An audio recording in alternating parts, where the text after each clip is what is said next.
One day before my wedding, my father called me with a message that shattered the room. "I am not walking you down the aisle. Your sister says it would upset her." My mother chimed in from the background, telling me to just walk alone, because it is not a big deal. On my wedding day, I did not walk alone. When the heavy church doors opened and the guests saw who was holding my arm, the entire room gasped.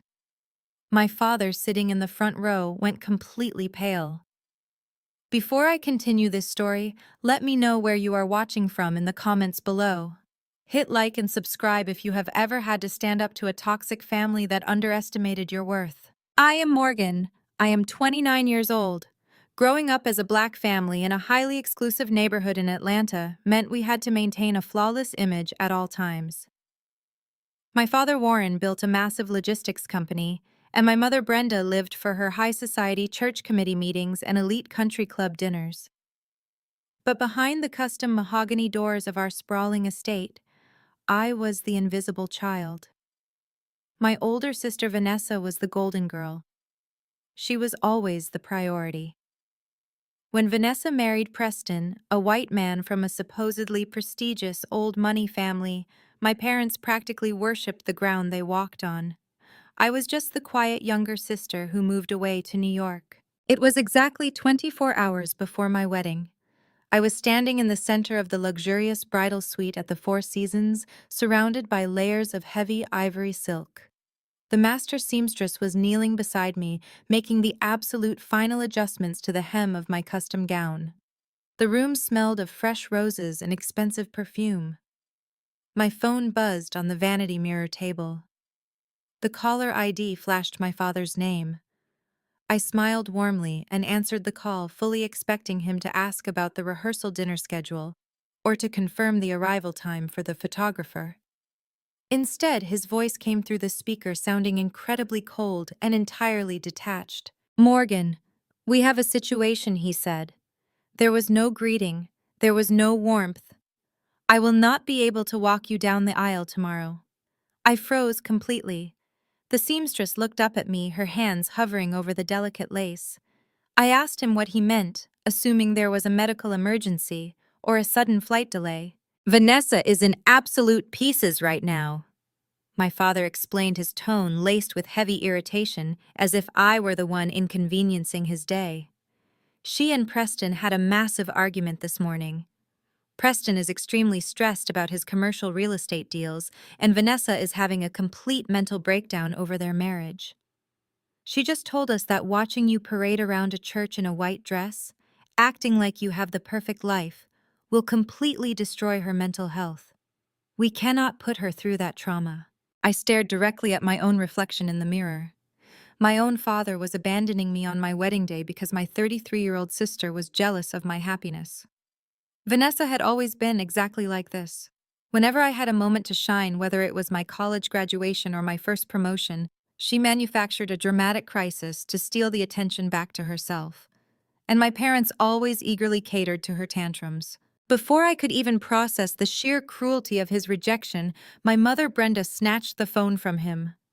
"Listen to me, Morgan," she barked loudly into the receiver. "You need to be mature and sensible about this situation. We absolutely cannot leave your sister alone in this fragile state. You and Julian can just walk down the aisle together, or you can simply walk alone. It is the modern era. Nobody cares about the father giving the bride away anymore anyway." I took a very slow, deep breath. I asked my mother if she realized exactly what she was saying to me. I asked if my wedding day could be about me for just one single minute of her life. My mother scoffed loudly, a sound full of pure disdain. "Do not be so selfish, Morgan.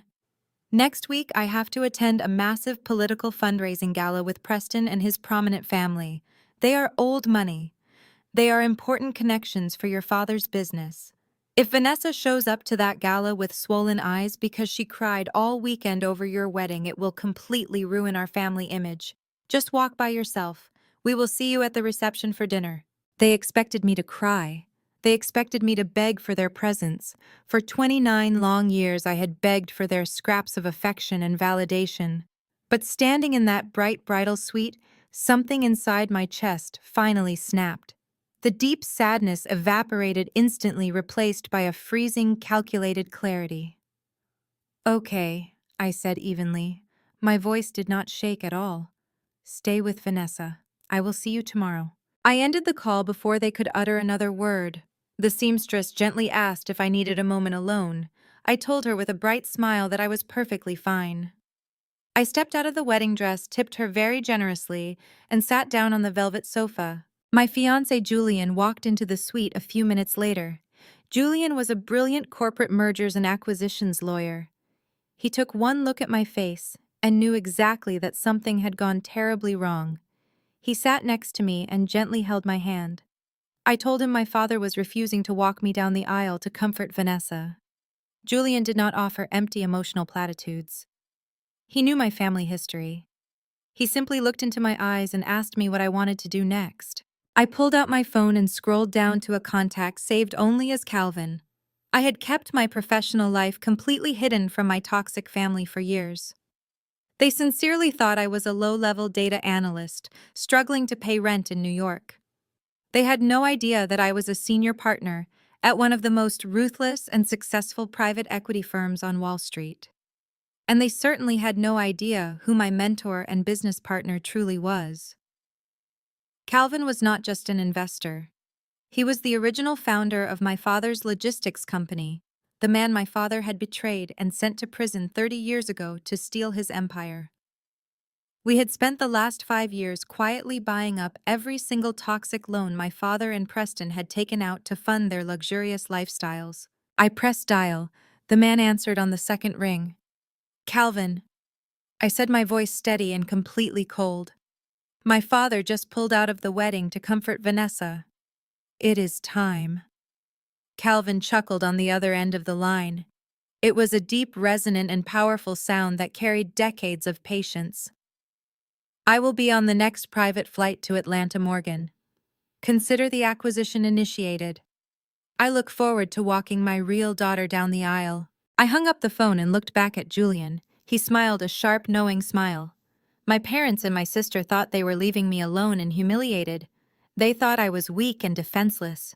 They had absolutely no idea that my single phone call had just authorized a $45 million hostile takeover of my father's entire logistics empire. They wanted to protect their precious public image and their deeply flawed golden child. I was going to systematically take everything they owned. Julian watched me place the phone down on the vanity table. He did not look shocked or intimidated by the $45 million movie I had just initiated. Instead, he reached out and poured 2 glasses of sparkling water, handing one to me. He asked me if I felt any guilt about what was going to happen tomorrow. I took a sip of the cold water and looked at the intricate lace of my wedding dress draped over the velvet chair. I told him that guilt was a luxury my family had burned out of me a very long time ago. Julian knew everything about my past, but sitting in that quiet hotel room, the memories felt heavier than usual. I reminded him of my high school graduation. I had been named valedictorian and secured a full-ride scholarship to Columbia University. It was supposed to be the proudest day of my life, but on that exact morning, Vanessa deliberately backed her car into the garage door, claiming she was having a severe panic attack about her own college grades. My parents skipped my graduation ceremony entirely to sit with Vanessa at the house and calm her fragile nerves. When I came home holding my diploma, my mother scolded me for smiling too brightly while my sister was in distress. My father then demanded I give Vanessa the small savings I had accumulated from my part-time job so she could buy a new car to feel better about herself. They told me I was being selfish for wanting to keep my own money when I already had a free ride to college. That was the exact day I realized my family did not see me as a person. They saw me as a resource to be extracted and a dull background to make Vanessa look brighter. Julian nodded slowly, listening to every word. He had spent the last 3 years helping me untangle the massive web of financial fraud my father and Preston had created. Julian explained the legal mechanics of it all when we first started investigating their accounts. Preston was supposedly the heir to an old money real estate empire. My parents paraded him around Atlanta like royalty, boasting about his pedigree to anyone who would listen at their country club. But Julian discovered through his corporate law network that Preston was essentially broke. His family had lost their generational wealth decades ago. Preston was funding his lavish lifestyle with reckless commercial loans and high-interest debt. The worst part was that my father, Warren, had secretly used his logistics company as collateral to back Preston's failing investments.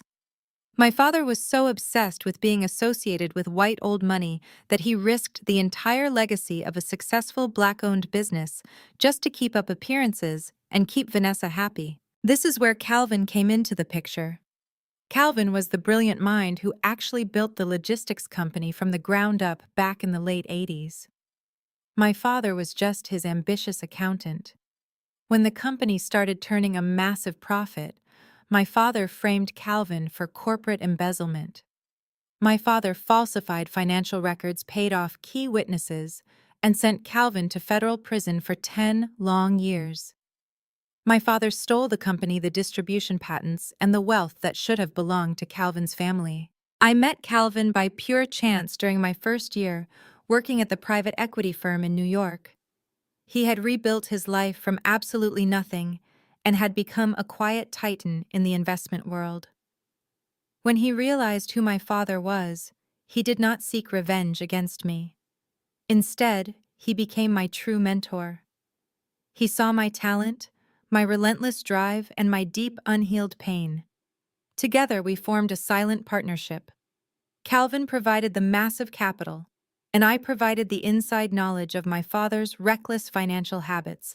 For 5 years, we quietly tracked every single loan my father and Preston took out. Whenever a traditional bank rejected their desperate attempts to refinance their massive debts, our firm stepped in through anonymous shell companies and bought the debt. We owned the mortgage on my parents' sprawling mansion. We owned the leases on their luxury vehicles. We owned every single asset tied to the logistics company, and they had absolutely no idea who held their leash. Julian gently touched my shoulder, pulling me out of the dark memories. He told me that the final paperwork had already cleared the global banking system.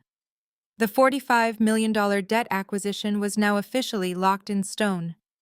If my father and Preston failed to produce the cash by Monday morning, all of their assets would be legally seized by our firm. I felt a deep sense of profound calm wash over me. My mother wanted me to walk alone to spare Vanessa from feeling inadequate. They wanted me to feel small and abandoned on the most important day of my life. But they were the ones who were truly abandoned.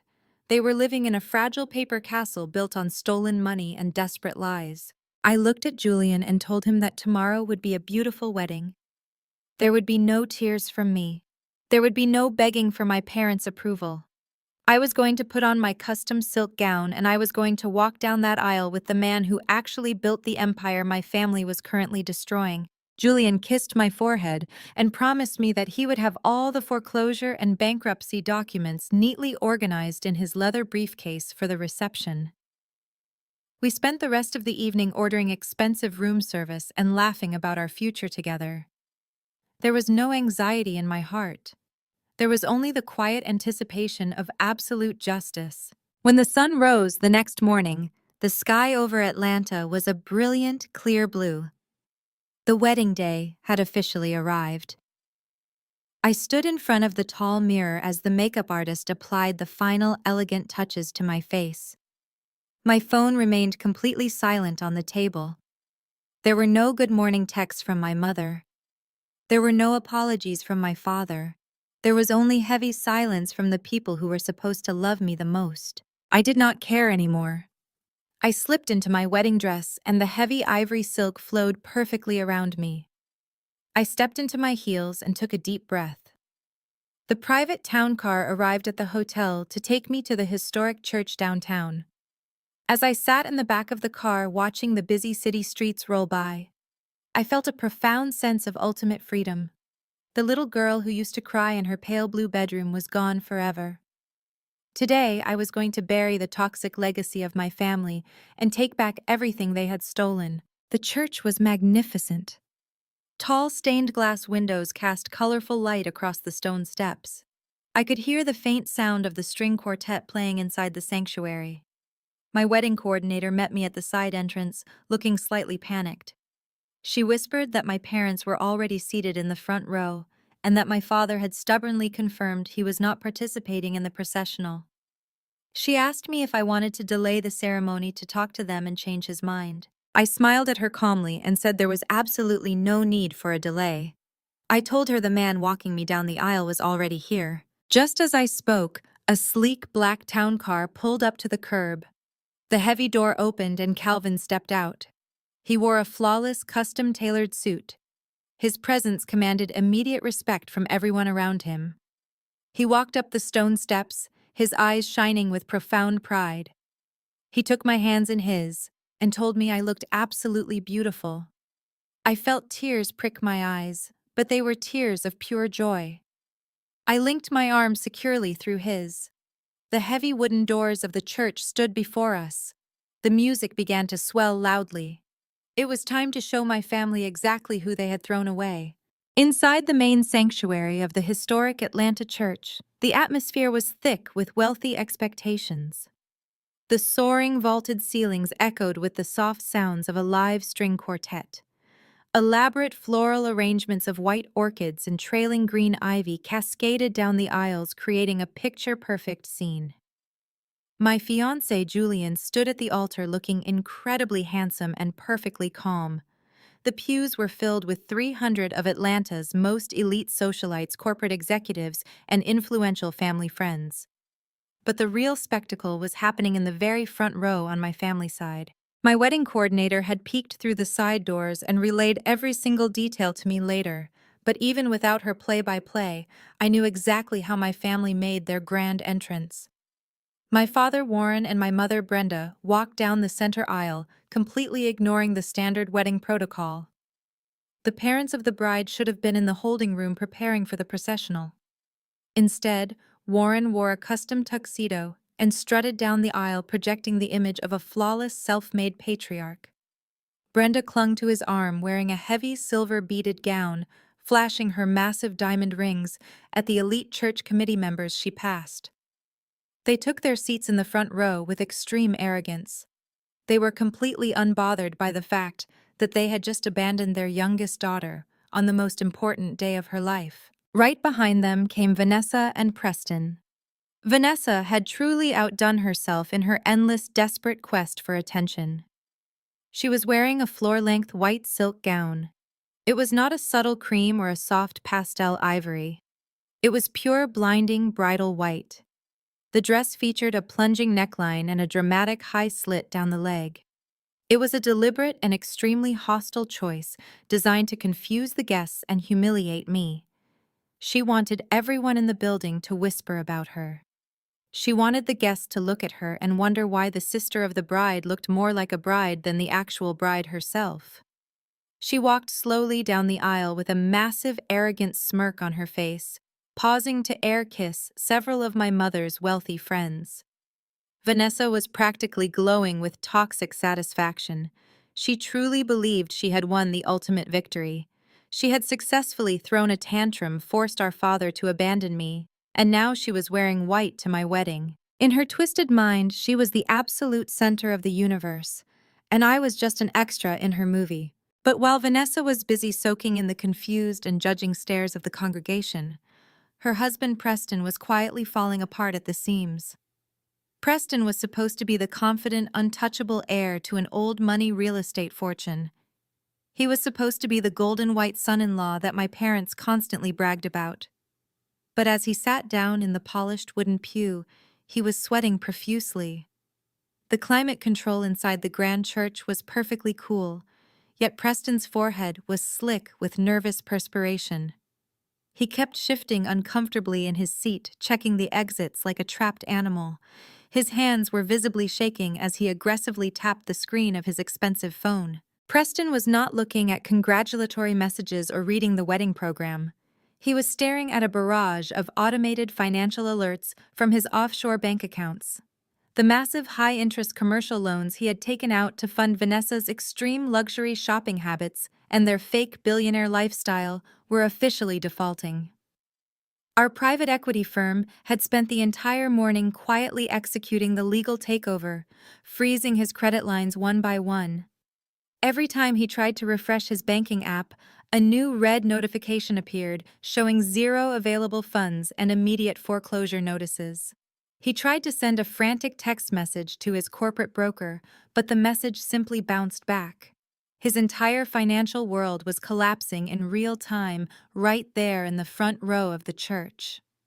He glanced sideways at my father, Warren, hoping to ask for another secret cash bailout. But Warren was too busy smiling proudly at Vanessa, completely unaware that his own massive logistics empire was currently being swallowed whole by the very same hidden debt traps. Unaware of her husband's silent, agonizing panic attack, Vanessa leaned over and whispered something cruel to our mother. Brenda let out a soft, sophisticated laugh and patted Vanessa's hand approvingly. They were actively bonding over my impending humiliation. They were eagerly looking toward the heavy oak doors at the back of the church, waiting for the music to change. They were waiting for the exact moment the doors would open and I would be forced to walk out all alone. They desperately wanted to see my face crumpled in sadness and defeat. They wanted the entire wealthy congregation to pity me. They wanted the high society gossips to whisper about how Morgan must have done something truly terrible to deserve being walked down the aisle by absolutely no one. The guests were already beginning to notice that something was very wrong. The whispers started rippling quietly through the packed pews. People were pointing out that Warren was sitting down instead of waiting in the vestibule with his daughter. They were staring openly at Vanessa's inappropriate white dress. The tension in the room was thick and extremely uncomfortable. Julian's family sat on the opposite side of the aisle, observing my family with silent, polite disgust. Julian's parents knew everything about the emotional abuse I had suffered over the years, and they watched my mother and sister with cold, calculating eyes. They knew exactly what was about to happen, and they were waiting patiently for the hammer to drop. As the final soft notes of the string prelude echoed through the massive church, Warren confidently crossed his legs and checked his heavy gold Rolex watch. He leaned back in the wooden pew, looking like a proud king sitting on a throne. He was so certain of his total power over me. He was so incredibly certain that I was just a weak little girl who would simply accept the massive disrespect and walk down the aisle with my head bowed in total shame. The string quartet suddenly stopped playing. A heavy, suffocating silence fell over the entire room. 300 guests turned their heads toward the back of the sanctuary. Vanessa sat up perfectly straight, smoothing her white silk dress, preparing to steal the spotlight the moment I appeared alone and broken. Preston wiped the sweat from his pale face and shoved his phone deep into his pocket, trying desperately to compose himself. Brenda smiled a cruel little smile. The grand pipe organ began to play the powerful opening chords of the bridal chorus. The heavy wooden doors slowly began to creak open. My family stared directly at the doorway, their arrogant smirks firmly planted on their faces, completely ready to consume my pain. The heavy wooden doors swung open completely, letting a brilliant beam of afternoon sunlight flood the back of the sanctuary. The grand pipe organ hit the highest, most triumphant note of the bridal chorus, vibrating through the stone floors.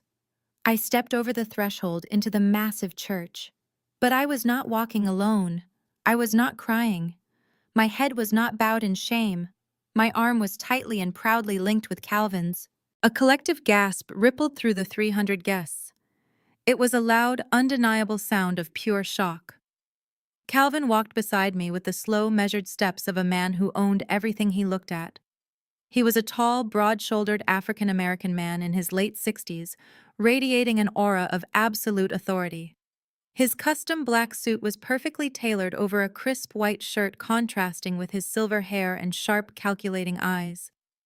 He did not look like a sympathetic uncle stepping in at the last minute. He looked like a titan of industry. He looked like a king making his entrance. The arrogant smirks on my family's faces melted away in less than a second. I kept my eyes fixed straight ahead, but I could see the exact moment my father Warren's entire world shattered. Warren had spent the last 30 years convincing himself that the man he betrayed was gone forever. He had built his fake legacy on the grave of Calvin's career. As Calvin stepped fully into the light, Warren's confident posture completely collapsed. The smug patriarch who had just been checking his heavy gold watch suddenly looked like a terrified old man. All the blood violently drained from Warren's face, leaving his skin a sickly pale green color. His jaw literally dropped open. His hands, which had been resting comfortably on the wooden pew, suddenly gripped the polished wood so hard his knuckles turned white. He stopped breathing. The ghost of his past, the man he had framed and sent to federal prison to rot, was currently walking his youngest daughter down the aisle. Beside him, Preston was having an entirely different but equally devastating realization. Preston had never met Calvin in person during the early logistics company days, but Preston was intimately familiar with Calvin's face. As the desperate heir to a bankrupt real estate portfolio, Preston spent his nights frantically researching the private equity firm that was aggressively buying up all of his massive debts. He knew exactly who the chairman of the board was. He had seen Calvin's portrait on corporate dossiers and financial websites. Preston recognized the billionaire who currently held the power to destroy his entire life with a single signature. As we took our first few steps down the long white aisle, Preston's reaction was visceral and immediate. He let out a choked, gasping sound. His expensive phone slipped from his sweaty fingers and clattered loudly onto the stone floor of the church, but he did not even try to reach down and pick it up. Preston began to physically shake. His shoulders trembled under his tailored jacket, and his knees knocked together so violently he had to brace himself against the pew in front of him. He realized in that exact moment that his sister-in-law, the quiet girl his wife constantly belittled, was somehow directly connected to the ruthless Wall Street titan who owned all of his debt. The sheer terror in Preston's wide blue eyes was absolutely intoxicating to witness. Brenda and Vanessa, however, were completely confused. They did not recognize Calvin. Brenda squinted her eyes, trying to figure out which country club member or church elder I had managed to drag out of the crowd to save myself from embarrassment. When she realized she did not know the powerful billionaire walking beside me, her face twisted in deep aristocratic offense. Vanessa was furious for an entirely different reason. Vanessa had worn her completely inappropriate white silk dress to steal the attention of the crowd. But right now, not a single person in that massive church was looking at her. Every single eye, every single camera lens, and every single whispered conversation was entirely focused on me and Calvin. Vanessa's desperate attempt to ruin my day was completely overshadowed by the sheer magnitude of Calvin's presence. We walked down the long aisle with beautiful, deliberate precision. The string quartet accompanied the organ, creating a magnificent soundtrack for my ultimate victory. Every step we took felt like a hammer striking the final nails into my family's toxic coffin. I could hear the elite guests whispering frantically to each other, asking who the incredibly distinguished gentleman was. I felt Calvin's arms strong and steady beneath my hand. For the first time in my 29 years of life, I actually felt protected. I felt like I had a real father walking beside me, a man who valued my intelligence and my heart instead of treating me like a disposable accessory. As we reached the halfway point of the aisle, Calvin slowly turned his head and locked eyes directly with my father. The distance between them was only about 20 feet now. Warren shrank back into his seat, looking as though he wanted the floor of the church to open up and swallow him whole. Calvin did not sneer. He did not glare. He simply gave Warren a very slow, extremely cold nod of recognition. It was the nod of a hunter who had finally cornered his prey after decades of patient stalking. Warren visibly swallowed hard, pulling at the tight collar of his tuxedo shirt, as if he were suddenly suffocating in the perfectly air-conditioned room. Preston was now hyperventilating quietly beside Vanessa. Vanessa hissed at him to stop shaking and act normal, but Preston could not hear her. His mind was entirely consumed by the flashing zero balances on his banking app and the terrifying reality that the architect of his financial ruin was currently escorting the bride to the altar. We finally reached the end of the aisle. Julian stood waiting for me with a brilliant, knowing smile on his handsome face. The altar was decorated with hundreds of white roses, but nothing in the room was as beautiful as the absolute terror radiating from the front row. Calvin gently placed my hand into Julian's hand. The traditional protocol meant Calvin was supposed to quietly retreat to the back of the church or take a seat in the secondary pews. But Calvin had no intention of doing that. He had flown on a private jet to Atlanta for a very specific reason, and he was going to execute every single part of our plan with flawless precision. Calvin stopped at the edge of the altar. He turned to face me and placed a warm fatherly kiss on my cheek. He took my hand and gently placed it into Julian's waiting hand. The pastor smiled warmly at us, completely unaware of the massive corporate warfare unfolding just a few feet away. The traditional protocol dictated that the person giving the bride away should step back and take a seat in the second or third row. But Calvin did not step back. Instead, he turned around and walked directly toward the front pew where my family was sitting. Warren watched him approach with wide, terrified eyes. The pew was already slightly crowded with Brenda, Vanessa, and Preston, but Calvin did not care. He stepped right up to the polished wooden bench and stared down at my father. The silence between them was heavy and lethal. Warren scrambled to slide over, practically crushing Brenda's expensive silver-beaded gown to make room. Calvin sat down slowly, smoothing the crease of his custom trousers. He was now sitting shoulder to shoulder with the man who had stolen his entire life 30 years ago. The pastor began speaking, his voice echoing beautifully through the historic sanctuary. He talked about love and patience and the enduring strength of a true partnership.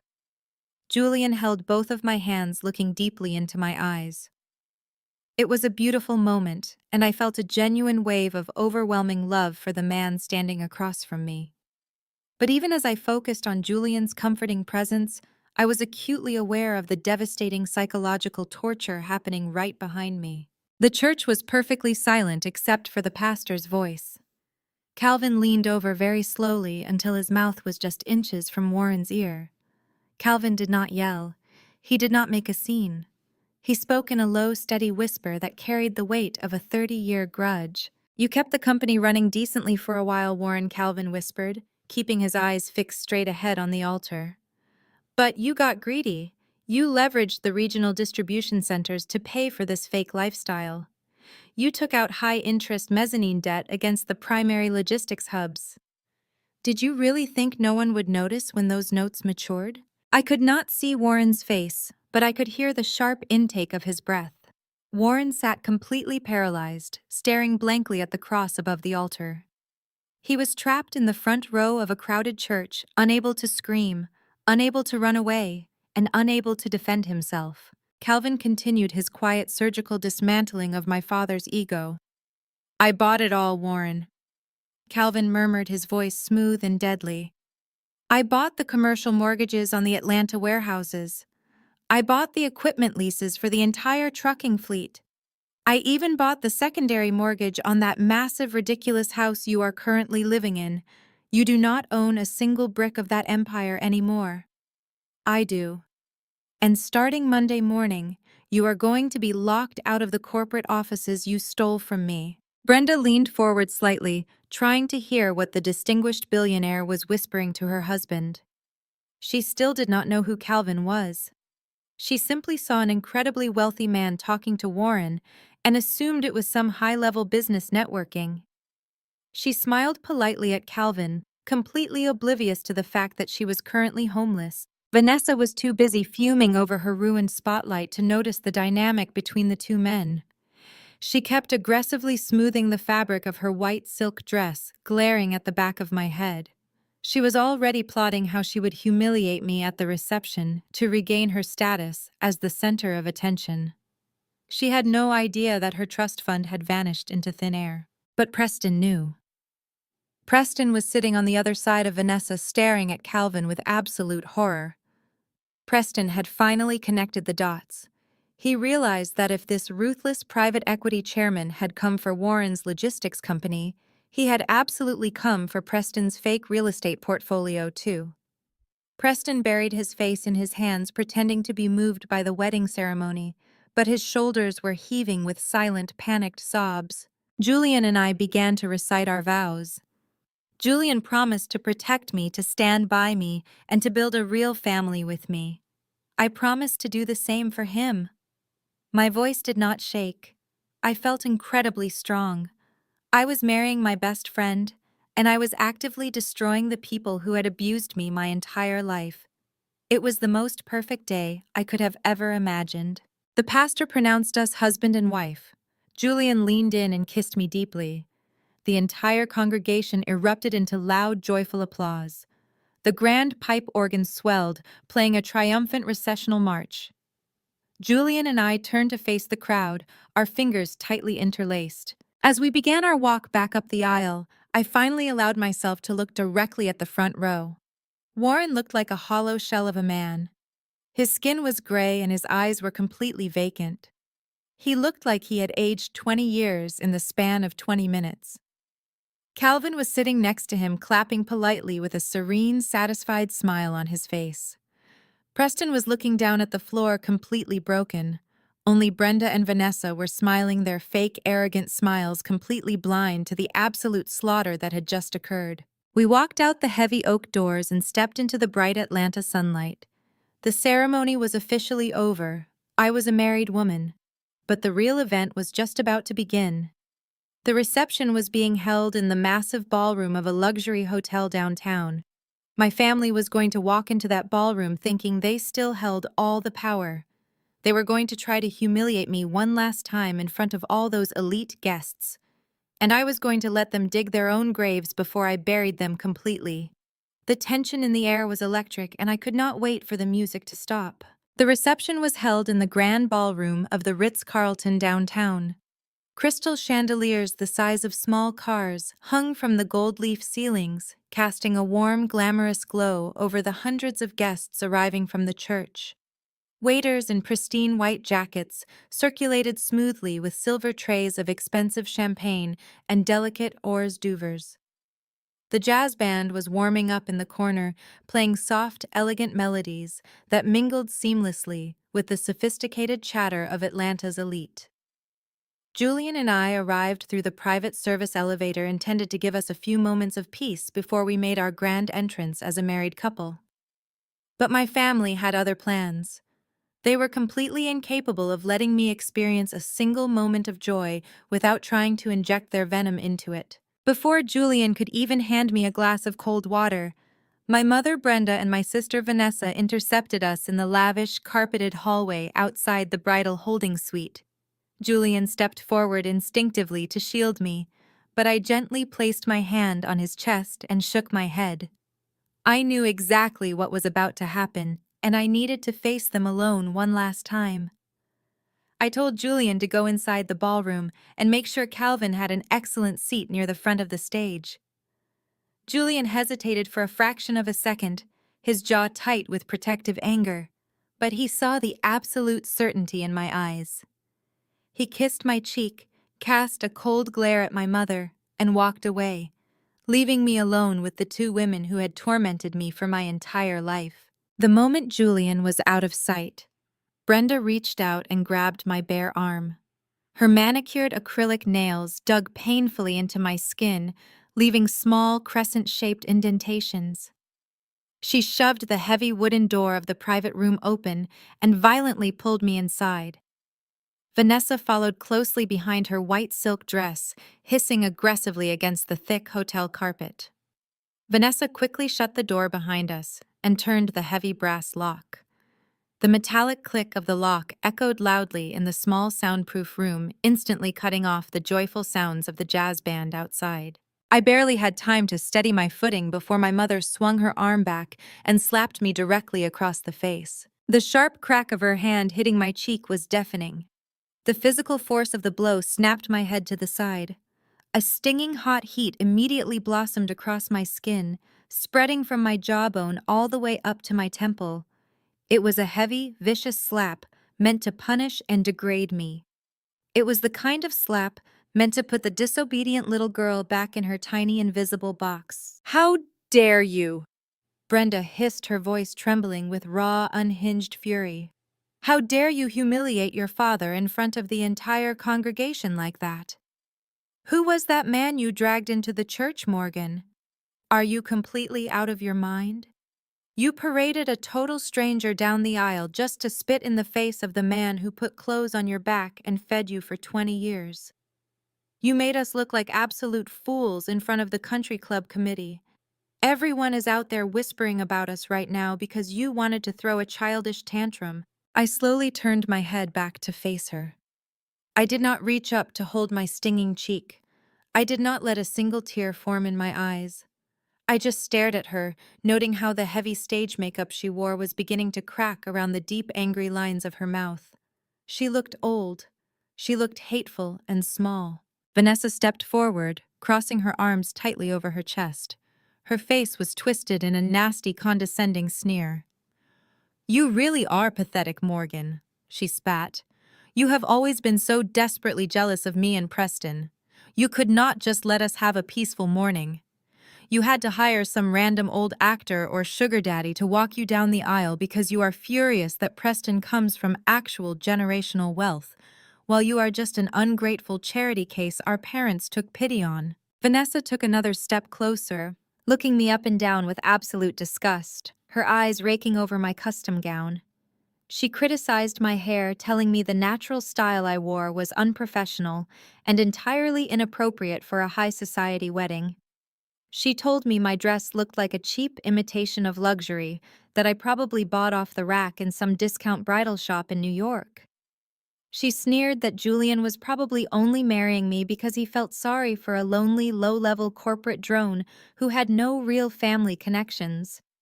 "You are a complete embarrassment to this family," Vanessa continued, her voice rising in pitch and dripping with venom. "Our parents gave you absolutely everything, and you repay them by staging this cheap theatrical stunt just to ruin my mood. You will never be on my level, Morgan. You will never have the class, the money, or the respect that I naturally possess." They stood there panting slightly, waiting eagerly for my reaction.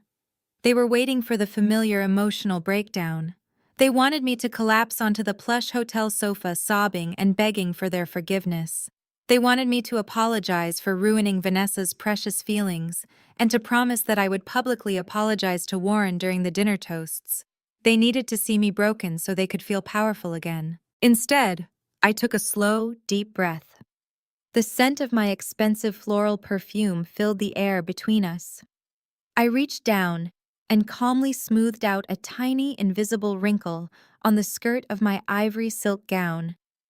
The stinging on my cheek was already fading into a dull throb that I barely even registered. The physical pain meant absolutely nothing to me now. I looked directly into my mother's eyes and then shifted my gaze to Vanessa.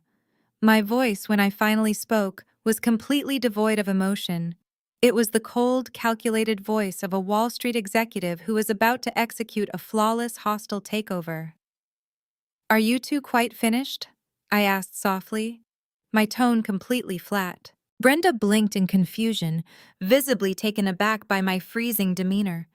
Vanessa uncrossed her arms, her arrogant sneer faltering for just a fraction of a second as she tried to process my lack of tears. I reached up and delicately adjusted my diamond earring, making sure it was perfectly aligned, catching the light from the small chandelier above us. "If you are finished screaming your insecurities at me," I said, maintaining intense, unbroken eye contact, "I highly suggest you go out there and enjoy the open bar. You should probably drink as much expensive vintage champagne as you possibly can tonight. Take lots of pictures, too.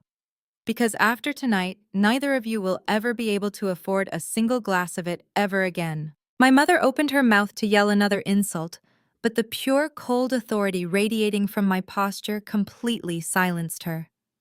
She took a small, unconscious step backward, suddenly intimidated by the daughter she thought she controlled.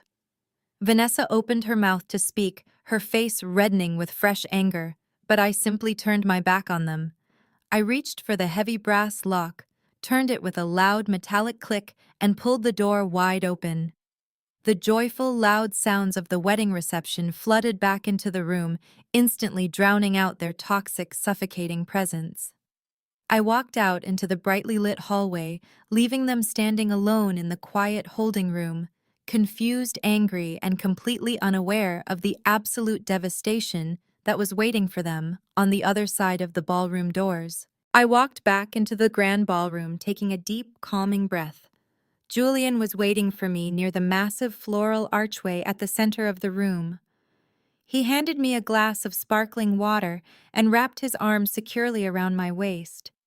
I looked across the room and saw Calvin seated at the best table right near the front stage, deep in conversation with the chief of police, who happened to be one of his oldest friends. Everything was perfectly in place. The guests were laughing and enjoying the lavish spread of caviar and roasted duck. It was a beautiful celebration, but the peace only lasted for a few minutes. The heavy wooden doors of the holding room burst open, and Vanessa marched out with my mother close behind her. Vanessa's face was flushed red with anger, but she quickly plastered on a bright fake smile as soon as she saw the photographers. She smoothed down her inappropriate white silk dress and scanned the room. Her eyes locked onto the stage where the DJ was setting up for the first dance. I felt Julian tense beside me as we watched Vanessa purposefully stride across the dance floor. She did not even stop to congratulate us or speak to the guests. She walked straight up the short stairs to the stage. The DJ, a professional who had been explicitly instructed about the schedule, looked confused as Vanessa approached his booth. Before he could even ask what she needed, Vanessa reached over and aggressively snatched the wireless microphone right out of his hand. She stepped to the center of the stage, tapping the microphone loudly. The harsh thumping sound echoed through the massive ballroom, cutting right through the smooth jazz music. The guests slowly stopped talking and turned their attention to the stage.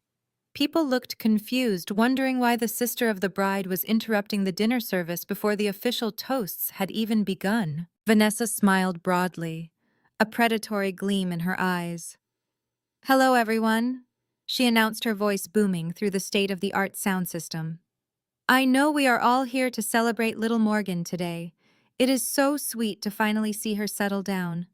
But as the older sister, I felt it was my absolute duty to get up here and say a few words about family legacy and what it truly means to build a future." I stood perfectly still watching her. Julian whispered in my ear, asking if I wanted him to have the hotel security remove her. I shook my head slightly. I wanted her to speak. I wanted her to dig the hole as deep as humanly possible. Vanessa paced across the stage, loving the attention of the 300 elite guests. "You know, Morgan has always struggled to find her place." Vanessa continued, her voice dripping with fake sympathy. "She always wanted to be just like me and Preston. And honestly, who could blame her? Preston comes from a long line of distinguished old money. His family helped build this country. They understand generational wealth in a way that most people in this room can only dream of. It is a heavy burden to carry such a prestigious legacy, but Preston and I handle it with grace." I glanced over at Preston. He was sitting at my parents' table, staring at his wife with a look of absolute sheer terror. His face was covered in a thick layer of sweat, and his hands were trembling so violently that he had knocked over his water glass. The ice cubes were melting onto the expensive linen tablecloth, but he did not even notice. He kept looking back and forth between Vanessa on the stage and Calvin, who was sitting just a few tables away, sipping a dark liquor with quiet amusement.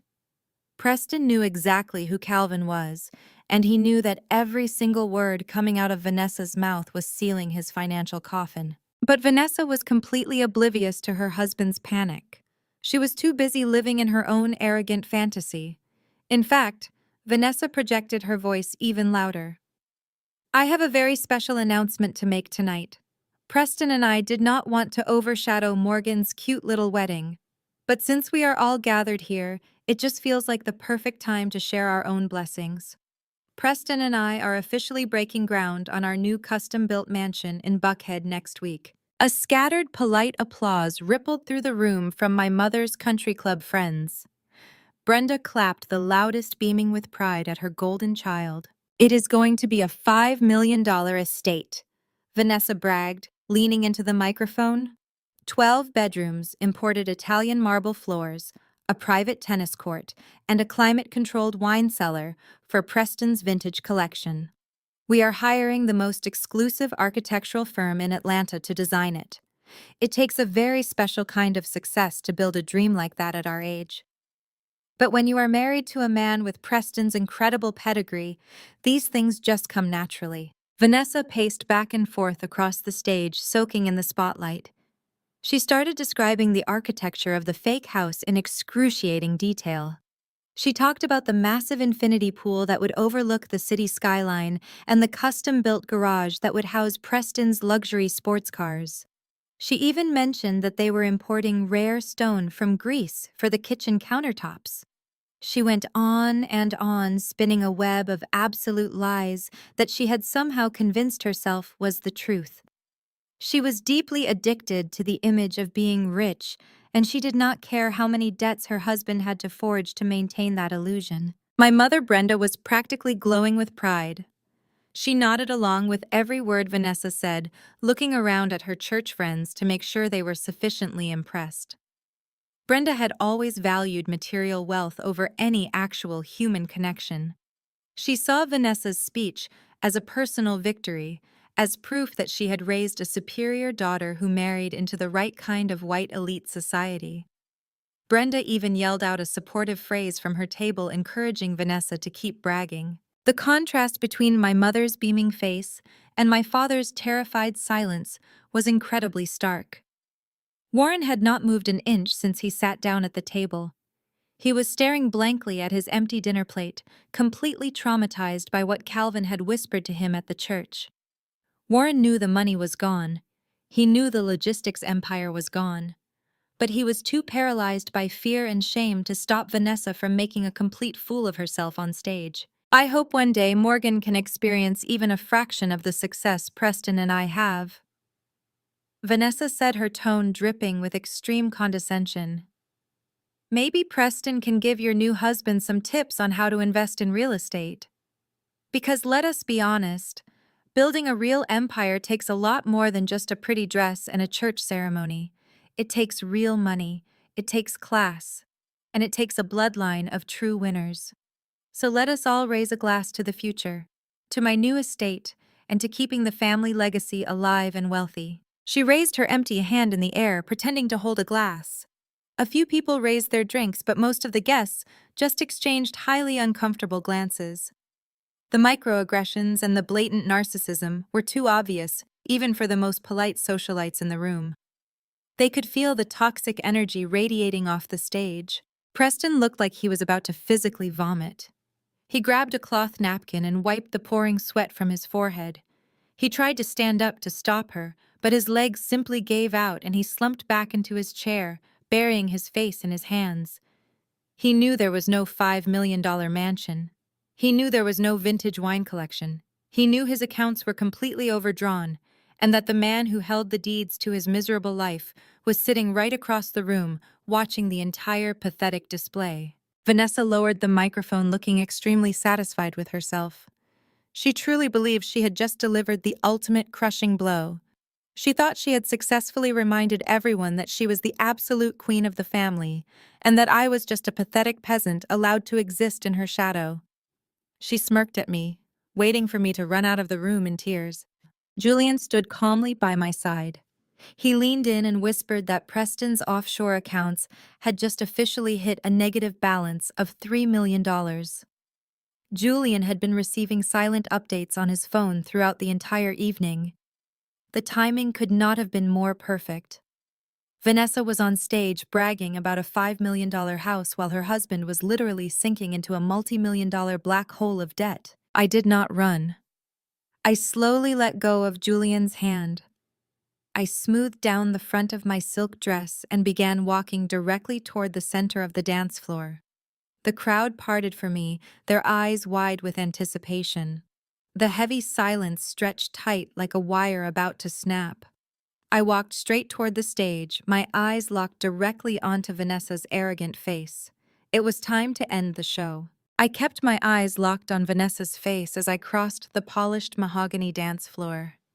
The rustle of my heavy silk gown was the only sound I made, but the sheer intensity of my gaze caused the guest to literally step back and make a clear path for me. Women in expensive designer dresses and men in custom-tailored tuxedos naturally parted like the Red Sea. Vanessa stood on the stage, her empty hand still raised in the air for her fake toast, basking in what she thought was her ultimate moment of triumph. She looked down at me, with a sickeningly sweet, predatory smile, expecting me to grab a champagne flute and submit to her public humiliation.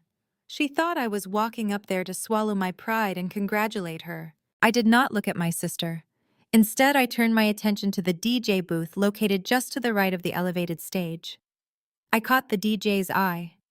He was a young, highly recommended professional who had been hired by Julian specifically for his ability to follow strict confidential instructions. We had paid him a very generous bonus to ignore anyone else who tried to take control of the audio-visual equipment tonight. I gave him a single, sharp nod of my head. The DJ immediately hit a heavy switch on his soundboard. Vanessa's wireless microphone let out a sudden, sharp electronic screech before going completely dead. The harsh feedback made several guests wince and cover their ears.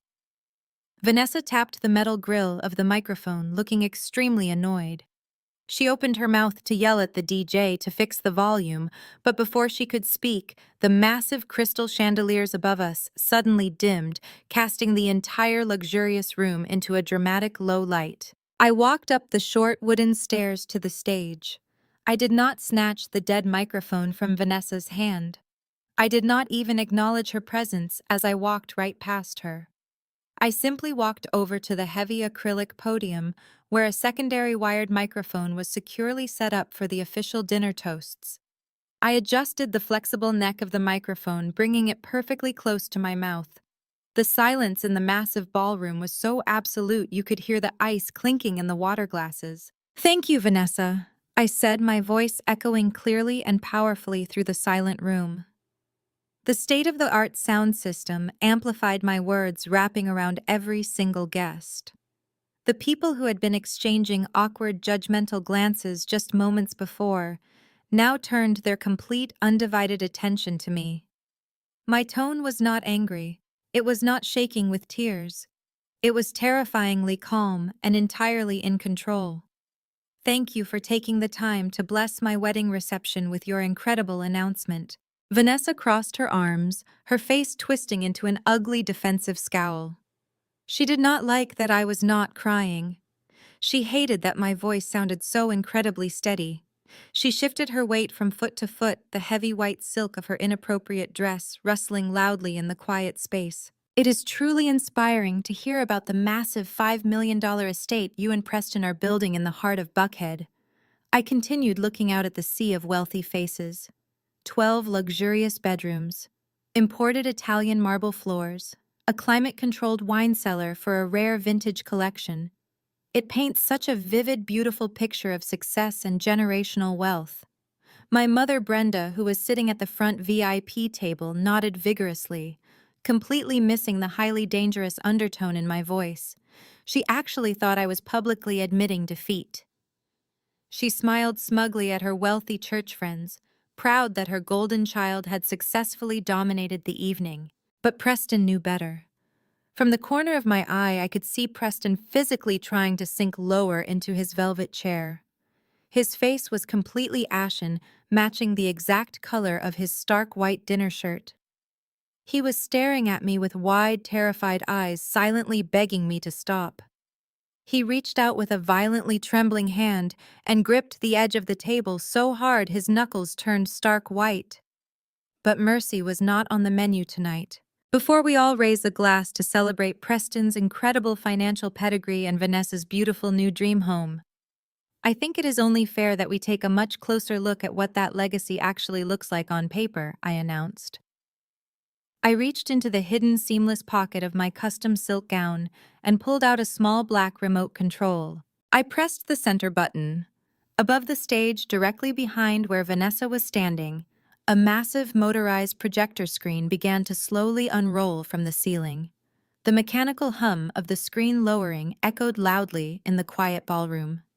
It was a massive cinematic screen designed for high-end corporate presentations.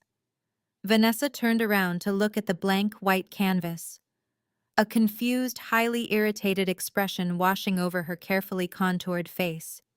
She assumed I was going to play a childish slideshow of embarrassing childhood photos, or perhaps a sappy romantic video to try and steal the attention back to my marriage.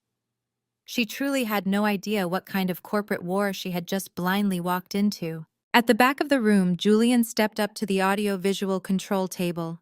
He had his sleek silver laptop open and ready. He plugged a secure encrypted flash drive into the main port. The powerful high-definition projector mounted on the ceiling hummed to life, casting a blinding white rectangular light directly onto the massive screen behind my sister. "Ladies and gentlemen," I said, leaning closer to the microphone, my voice dropping to a serious, commanding register. "My family has spent the last 2 decades absolutely obsessing over appearances. They have sacrificed every ounce of basic human decency and loyalty just to maintain the fragile illusion of absolute superiority. They love to talk about old money, exclusive real estate, and untouchable pedigrees. So tonight, I decided to give them exactly what they want: a completely transparent, unfiltered look at their precious financial empire." Calvin, who was sitting perfectly still at his table, took a slow, deliberate sip of his dark liquor. He did not take his eyes off my father, Warren, who was now hyperventilating quietly in his seat. I turned to look directly at Vanessa, who was now visibly panicking, squinting in the bright, stark light of the projector. Her arrogant smile was completely gone, replaced by deep confusion and a rising sense of dread. I gave her the exact same condescending, pitying smile she had given me my entire life. "Please direct your attention to the screen," I said softly but firmly into the microphone. "Let us see exactly how much that $5 million Buckhead mansion is really worth." Julian pressed a single key on his sleek laptop. The high-definition projector above us flashed brightly, and the first document appeared on the massive screen behind my sister. It was not an architectural blueprint for a sprawling estate. It was not a deed to a new property in an exclusive neighborhood. It was a glaring red eviction notice. I let the document sit on the screen for a full 15 seconds, letting the heavy reality sink in for the 300 elite guests staring up at it. The address printed clearly on the legal notice was Vanessa and Preston's current luxury penthouse apartment in Midtown Atlanta.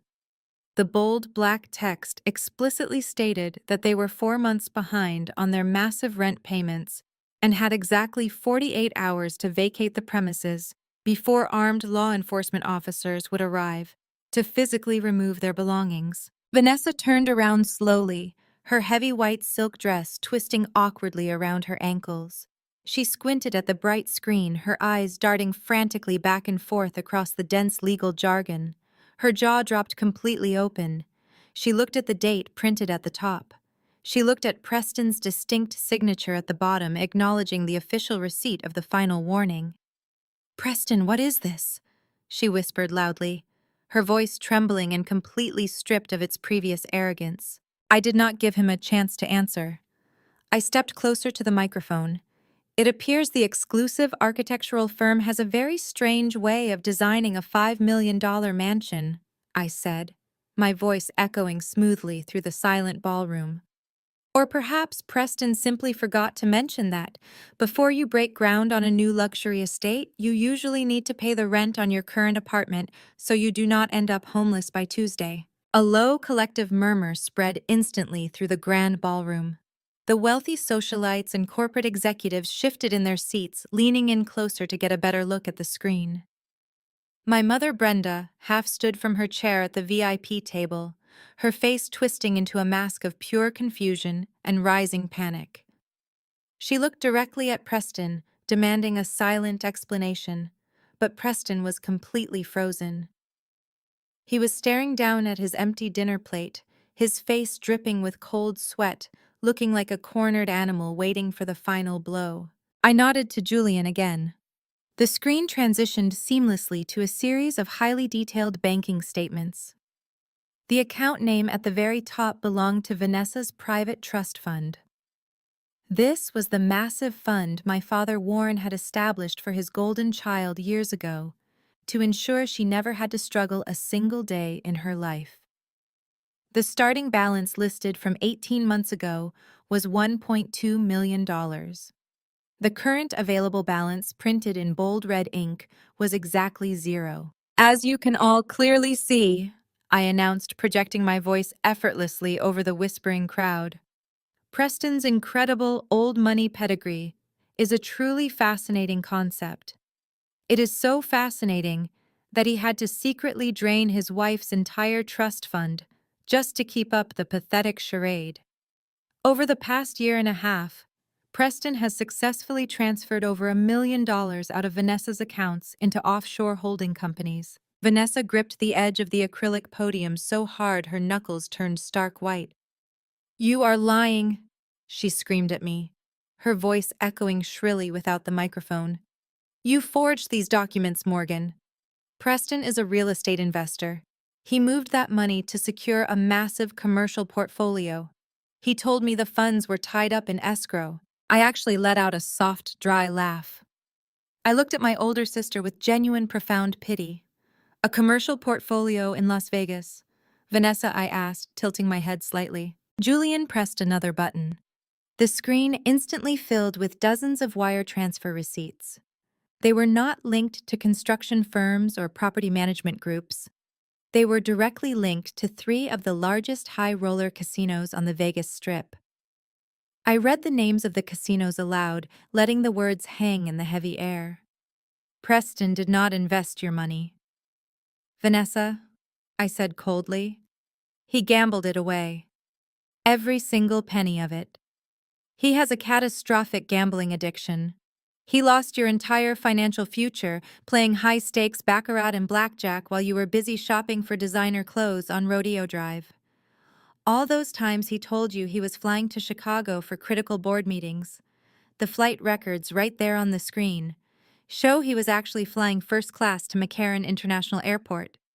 He stayed in the presidential suite at the Bellagio, and he paid for it with your money." The crowd was now completely dead silent, hanging on to my every word. The country club elites who had just politely applauded Vanessa's arrogant speech were now staring at her with naked disgust and secondhand embarrassment. People were discreetly pulling out their phones to text the unbelievable gossip to everyone they knew. Vanessa looked as though she had been physically struck. She stumbled back a step away from the podium, shaking her head in complete denial. She looked at Preston, but he could not even make eye contact with her. He was completely broken. I decided it was time to deliver the final humiliating blow to Preston's fake billionaire image. I gave Julian one last nod. The projector switched to the final document for this segment. It was a standard commercial rental agreement from a local exotic car dealership. "By the way," I said casually, gesturing toward the glowing screen behind Vanessa, "that beautiful vintage Porsche 911 that Preston parked right in front of the main hotel entrance tonight.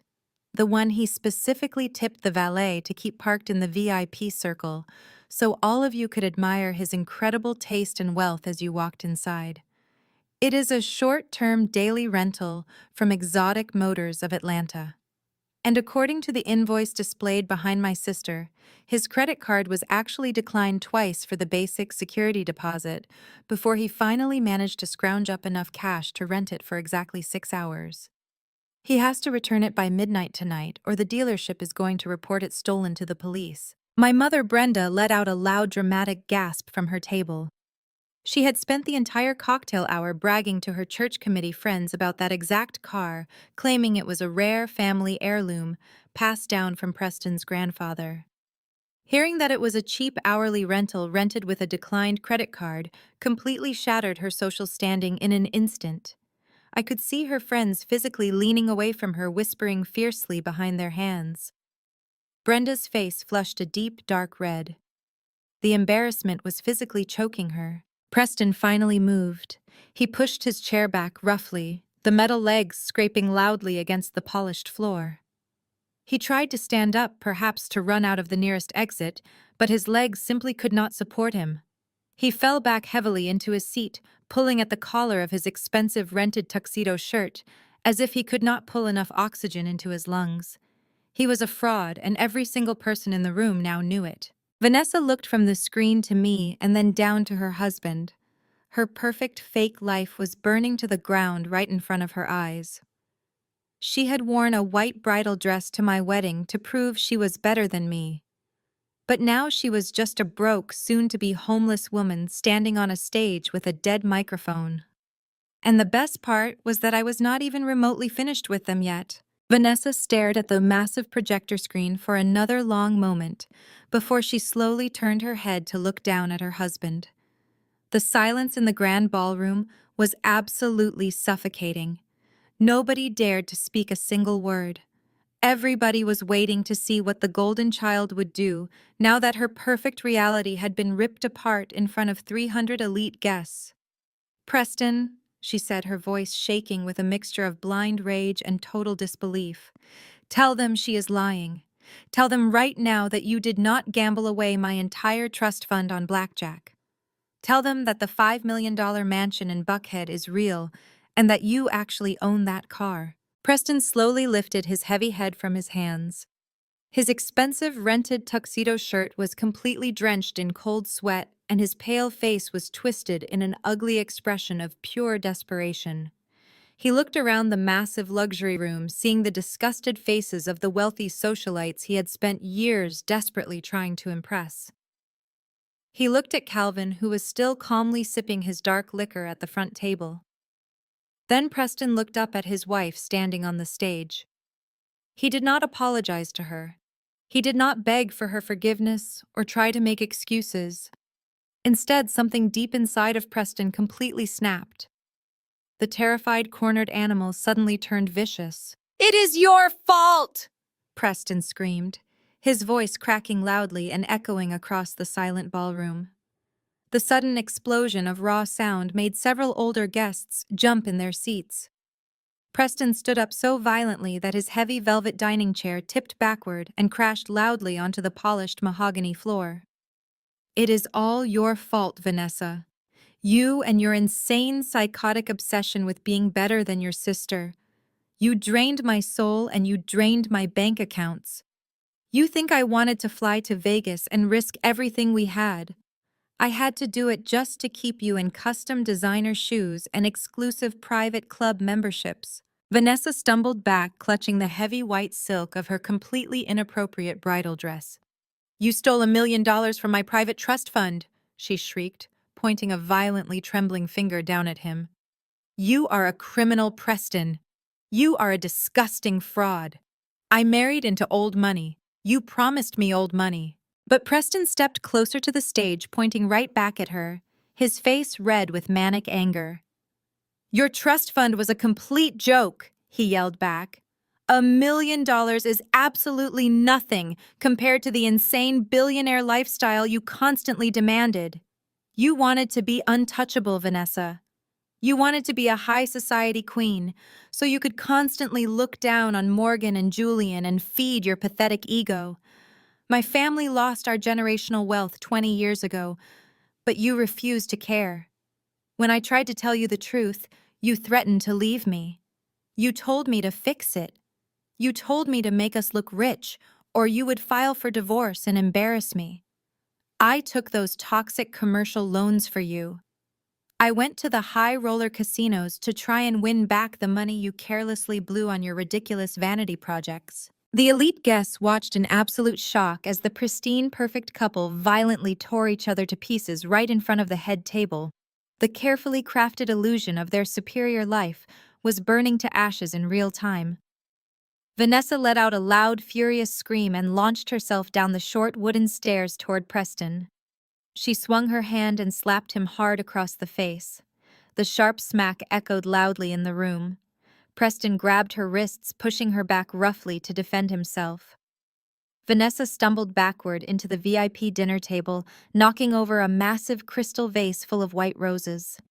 Heavy cold water and scattered flowers spilled all over my mother Brenda's expensive silver beaded gown. Brenda jumped up out of her seat, screaming wildly at Preston to take his hands off her precious daughter. She tried to step between them, waving her heavy diamond rings directly in Preston's face. "How dare you speak to Vanessa like that?" Brenda yelled, her sophisticated country club persona completely gone. "You are nothing but a broke, pathetic con artist. My husband will absolutely destroy you for this. We will have you thrown in federal prison for stealing from our family. You ruined my daughter's life." Preston let out a harsh, hysterical laugh that sounded almost unhinged. He looked at my mother with absolute venom in his eyes. "Destroy me!" he mocked loudly, spitting the words at her. "Your husband cannot even save himself, Brenda. You think Warren is some brilliant, untouchable businessman. Warren is a desperate old fool who has been secretly mortgaging his own regional warehouses just to keep my creditors away. He did it so your precious church friends would not find out we were entirely broke. You are all completely fake. This whole family is a pathetic lie built on stolen money and fake prestige." My mother froze completely, her mouth hanging open. She looked over at Warren, who was still sitting frozen in his chair, staring blankly at the floor. Warren did not defend her honor. He did not stand up to defend Vanessa. He simply sat there looking like a broken, empty shell. Brenda finally realized that Preston was telling the absolute truth. She grabbed her chest, breathing heavily as the crushing reality of her ruined social status finally set in. Vanessa was now kneeling on the floor, sobbing hysterically, her white silk dress soaking up the spilled flower water and ruined duck from the table. Her makeup was running down her face in dark, ugly streaks. I stood quietly at the acrylic podium, watching the absolute destruction of my toxic family. I did not feel a single ounce of guilt or sadness. For 29 years, they had emotionally abused me, isolated me, and treated me like I was an unwanted burden. They had constantly paraded their fake wealth and their perfect golden child in front of my face, demanding my total submission. And now, in less than 10 minutes, they had completely destroyed each other without me having to lift a single finger. They had done exactly what toxic people always do when their elaborate lies are finally exposed to the bright light of truth. They turned on each other like starving wolves fighting over scraps. The high society guests were pulling out their cell phones, secretly recording the massive meltdown to post on social media. The prestigious members of the church committee were whispering to each other in absolute horror, shaking their heads at Brenda's total public humiliation. But the chaos in the room was only the appetizer for the evening. Preston thought he had just ruined Vanessa's life, and Vanessa thought Preston was the only villain. My mother still desperately believed that even if Preston was a broke fraud, Warren still had his massive logistics empire to fall back on to save them. They still did not understand the true scale of the financial slaughter that had taken place today.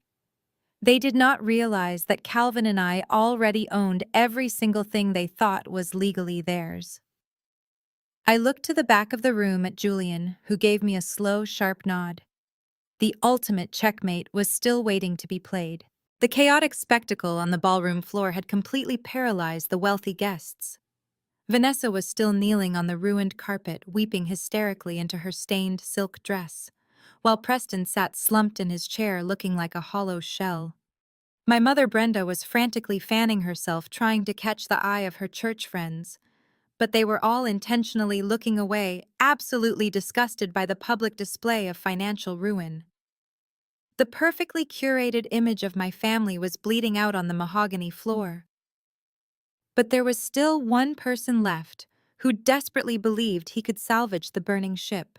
My father Warren finally moved. The sheer terror that had kept him frozen in his seat ever since Calvin whispered in his ear at the church was suddenly replaced by a massive, violent surge of defensive rage. Warren could not handle the humiliation. He could not accept that the elite members of Atlanta society were currently staring at him with pity and contempt. He pushed his heavy dining chair back so aggressively that it slammed into the table behind him. He stood up, his chest heaving, his face turning a dangerous shade of dark purple. He aggressively buttoned his custom suit jacket, trying to project an air of absolute authority, but his hands were trembling uncontrollably. He did not march over to Preston to defend his own honor. He did not kneel down to comfort Vanessa. He knew deep down that everything Preston had just screamed was the absolute truth. Warren knew he could not attack Preston without exposing himself further, and he was absolutely terrified to even look in Calvin's direction. So like a true coward, Warren locked his furious eyes directly on me. I was the easy target. I had always been his favorite scapegoat. "Turn that screen off right now, Warren!" bellowed his deep voice, carrying over the murmurs of the crowd. He pointed a thick, shaking finger directly at me as he stormed toward the front of the stage. "Turn it off, Morgan. This instant." I did not move a single muscle. I kept my hands resting calmly on the sides of the acrylic podium and looked down at him with an expression of mild boredom. Julian stood quietly at the back of the room, leaving the projector screen burning bright with Preston's rental car receipts. Warren stopped at the bottom of the short wooden stairs, breathing heavily. He turned to face the crowd of 300 elite guests, forcing a tight, extremely unnatural smile onto his face. He held his hands up in a placating gesture, trying to play the role of the calm, rational patriarch. "Ladies and gentlemen," Warren announced, his voice dripping with fake, apologetic warmth, "I am so incredibly sorry for this ridiculous theatrical display. As you can see, my son-in-law Preston has had far too much to drink tonight. He is under a massive amount of stress from his highly successful real estate ventures, and sadly, he has suffered a very public mental breakdown. Everything he just said about my finances is the paranoid rambling of an exhausted man. Please disregard this entire embarrassing scene." Nobody in the room believed him. The silence was deafening. A few people actually scoffed out loud. Warren could feel the room turning against him. His fake smile faltered, and the dark, angry color crept right back up his neck. He spun back around to face me, his eyes burning with pure venom. He realized he could not charm his way out of this disaster, so he resorted to his favorite weapon, which was extreme emotional abuse. "You did this," Warren hissed, taking a step up the stairs toward me. "You planned this entire sick stunt just to ruin your sister's special night. You have always been a deeply disturbed, jealous little girl, Morgan. You could never stand the fact that Vanessa is beautiful and successful. So you hired some cheap investigator to dig up Preston's personal struggles, and you wait until your own wedding day to humiliate your flesh and blood in front of the entire city. You are a complete sociopath." He was projecting his own narcissistic traits directly onto me. It was almost fascinating to watch a man who had spent 30 years lying and stealing call someone else a sociopath. I did not interrupt him. I let him yell, letting the microphone pick up every single toxic word he said. "I gave you everything," Warren screamed, his voice cracking with rage. "I pulled you out of the dirt. I paid for your expensive private schools. I put a roof over your head and fed you when you were nothing. And this is how you repay my generosity, by bringing a total stranger to walk you down the aisle and trying to tear down the family name. You are an ungrateful, toxic stain on this family, Morgan." He took another step up the stairs, standing just a few feet away from the podium. He puffed out his chest, trying to use his physical size to intimidate me the way he had done when I was a child. But I was not a child anymore, and I did not shrink back. I stood tall, making direct, unwavering eye contact with him. "You think you are so smart?" Warren sneered, pointing his finger right in my face. "You think exposing Preston makes you the winner today? Well, let me tell you something, little girl. Preston is just a minor disappointment, but I am a titan in this city. I built a massive logistics empire from absolutely nothing. My distribution centers cover the entire East Coast. My company is worth hundreds of millions of dollars. I have real power, Morgan, power you will never even comprehend." He paused, breathing hard, looking out at the crowd to make sure everyone was listening to his grand declaration of wealth. Then he looked back at me with a sickeningly cruel smile. "I was going to leave you a small portion of my shares in the company." Warren lied loudly, making sure his voice carried to the back of the room. "I was going to make sure you were taken care of despite your endless flaws. But after this disgusting display of disrespect, you are entirely cut off. Do you hear me, Morgan? As of this exact second, you are completely disinherited. He slammed his heavy hand down on the edge of the acrylic podium, causing the microphone to pop loudly. I am calling my corporate attorneys first thing on Monday morning, Warren shouted triumphantly. I am legally stripping you of the family name. I am removing you from the trust. You will not get a single dime of my money. You will not get a single share of my logistics empire.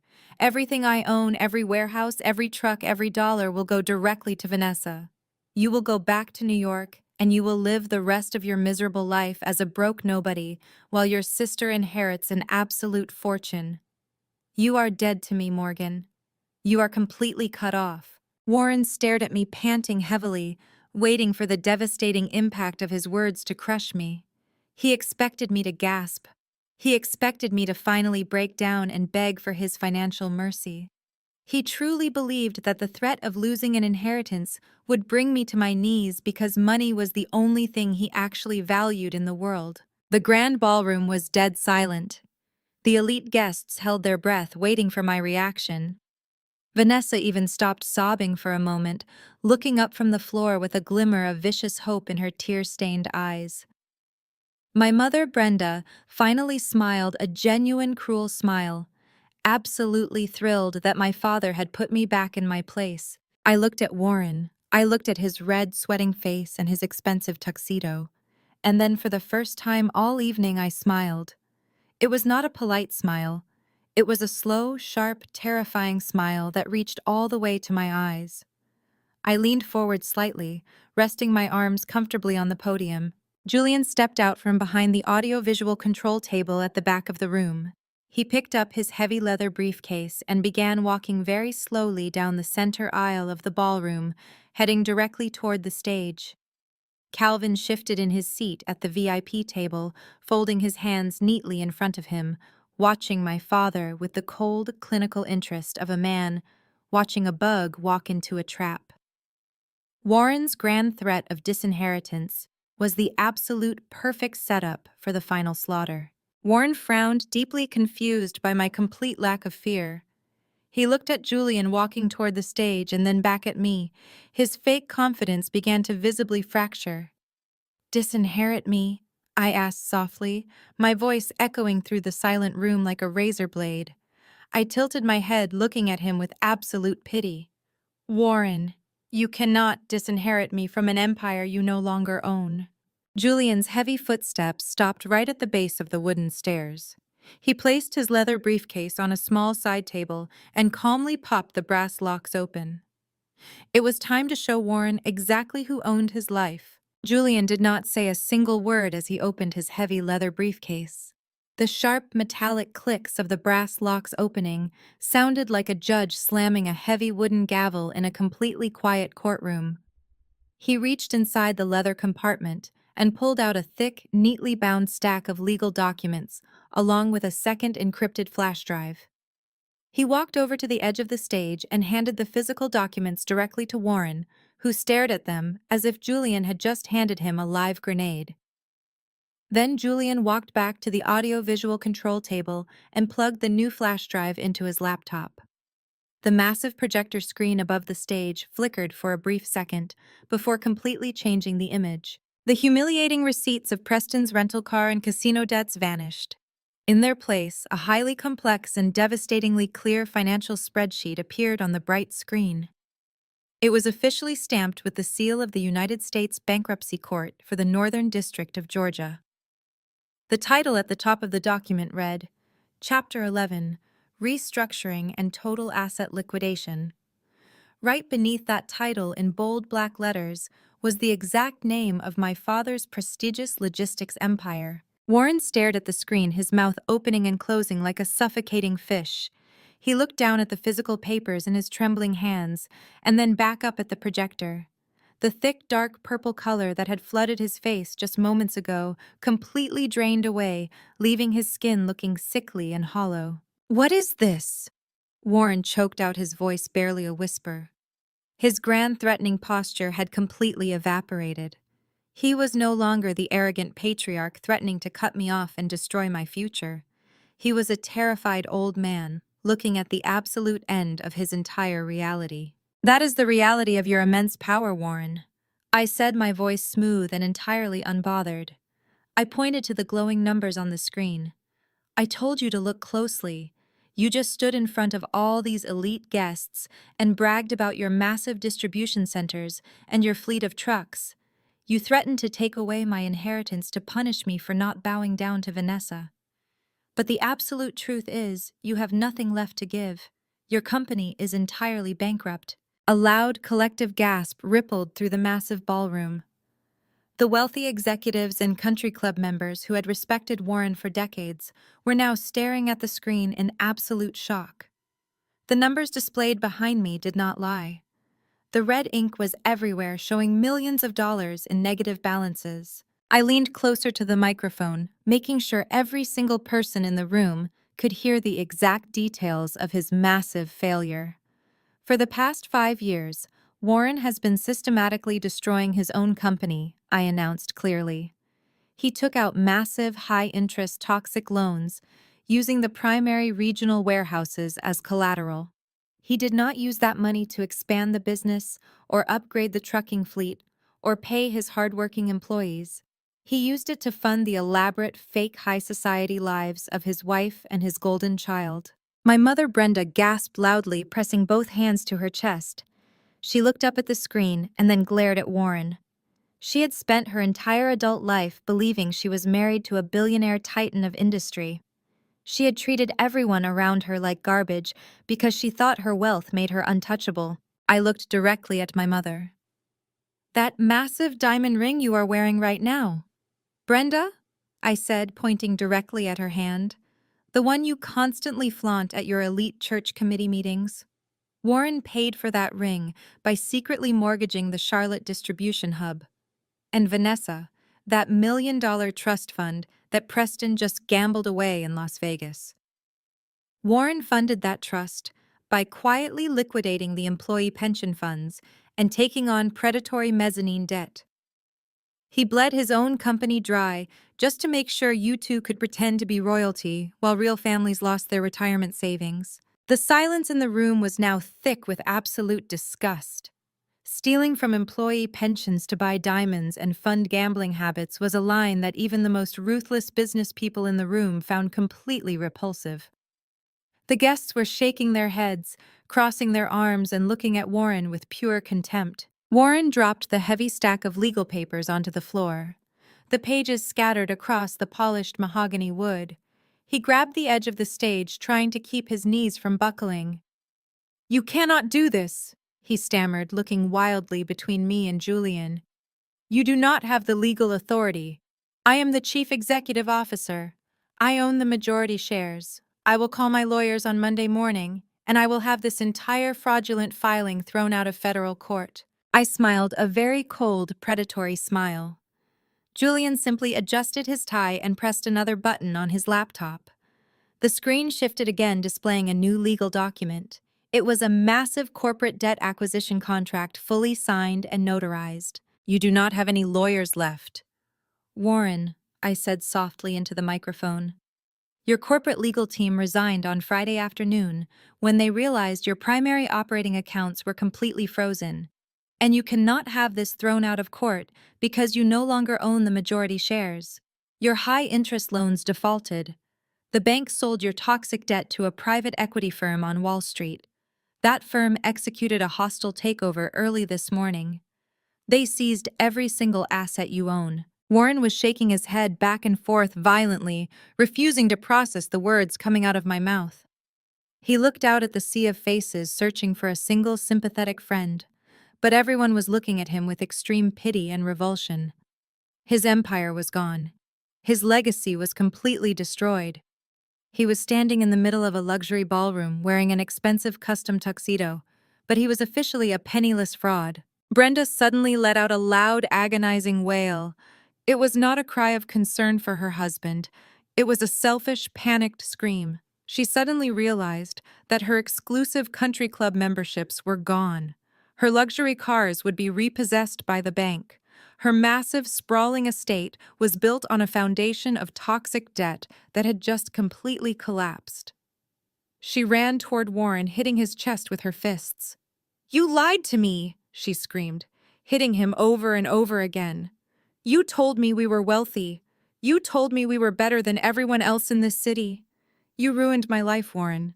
You completely ruined my life." Warren did not even try to stop her. He just stood there absorbing the physical blows, staring blankly at the scattered bankruptcy papers on the floor. Vanessa was still crying softly in the corner, holding her ruined white dress, and Preston had buried his head under his arms on the dining table. The flawless, powerful family that had tormented me for 29 years was now completely shattered, turning on each other in the most public and humiliating way possible. But the final piece of the puzzle had not yet been revealed. Warren still did not know exactly who had orchestrated his absolute financial downfall. He still did not know who owned the private equity firm that had just swallowed his entire life whole. I looked past Warren and made direct eye contact with Calvin, who was slowly standing up from his chair at the VIP table.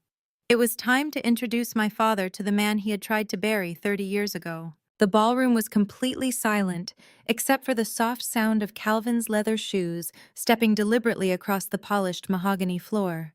He bypassed the chaotic mess of my mother weeping and Preston hiding his face. Calvin walked directly up the short wooden stairs and stood right beside me at the acrylic podium. He did not look angry.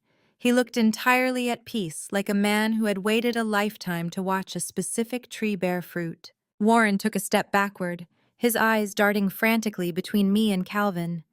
He knew Calvin had whispered the threat at the church, but seeing him standing side by side with his daughter on a stage in front of everyone finally made the terrifying reality click into place. "Before we conclude this evening," I said, leaning into the microphone, "I realize that many of you in this room only know the version of me that my family created. For years, my mother and father have told their country club friends that I was a disappointment. They told everyone that I was a struggling data analyst, living in a tiny apartment in New York, barely making ends meet. They used my supposed failure to make Vanessa look even brighter. They loved the narrative of the poor, pathetic younger sister." I looked directly at my mother Brenda, who had stopped hitting Warren, and was now staring up at me with smeared makeup. But like everything else in this family, that narrative was a complete lie. I continued, my voice projecting clearly over the silent crowd. I did not fail. When I left Atlanta, I went to Wall Street. I worked 100-hour weeks. I learned the intricate mechanics of corporate restructuring and hostile takeovers. And by the time I was 27 years old, I was named a senior partner at one of the most ruthless private equity firms in Manhattan. I am not a low-level data analyst.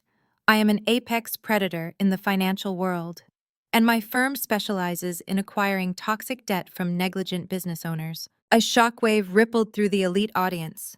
The corporate executives in the room suddenly sat up straighter, looking at me with a completely new level of intense respect.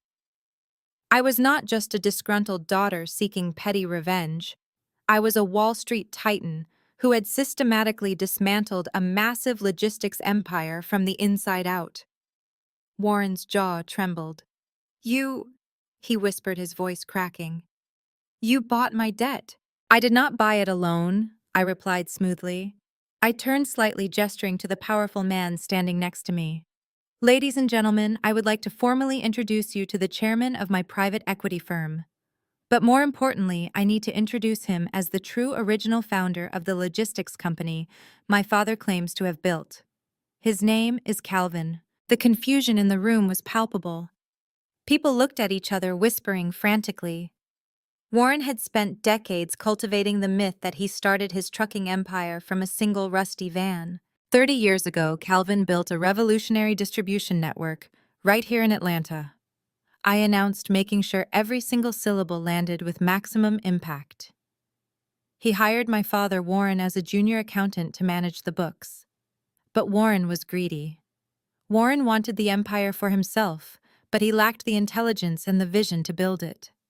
So Warren falsified financial records. He paid off key witnesses. He framed his own boss for massive corporate embezzlement and sent an innocent man to federal prison for 10 years just so he could steal the company out from under him. The gasp from the crowd this time was deafening. The church committee members literally covered their mouths in horror.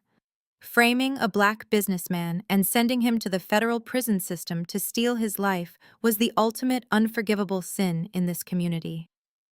Warren's reputation did not just shatter, it was completely vaporized. He was no longer a failed businessman, he was a monster. Warren shook his head desperately, holding his hands up to the crowd. "It is a lie!" he shouted, his voice shrill and panicked.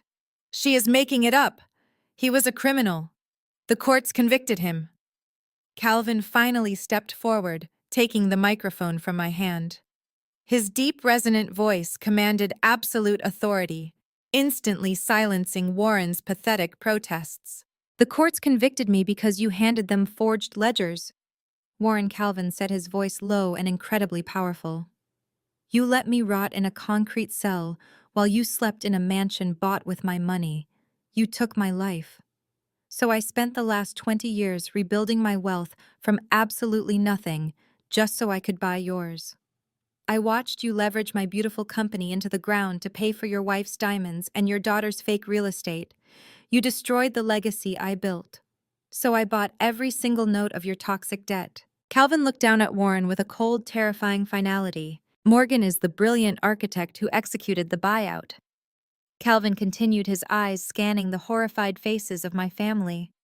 "She knows every single hidden account you have. She knows every offshore wire transfer your pathetic son-in-law made. We did not just bankrupt you, Warren. We legally seized everything.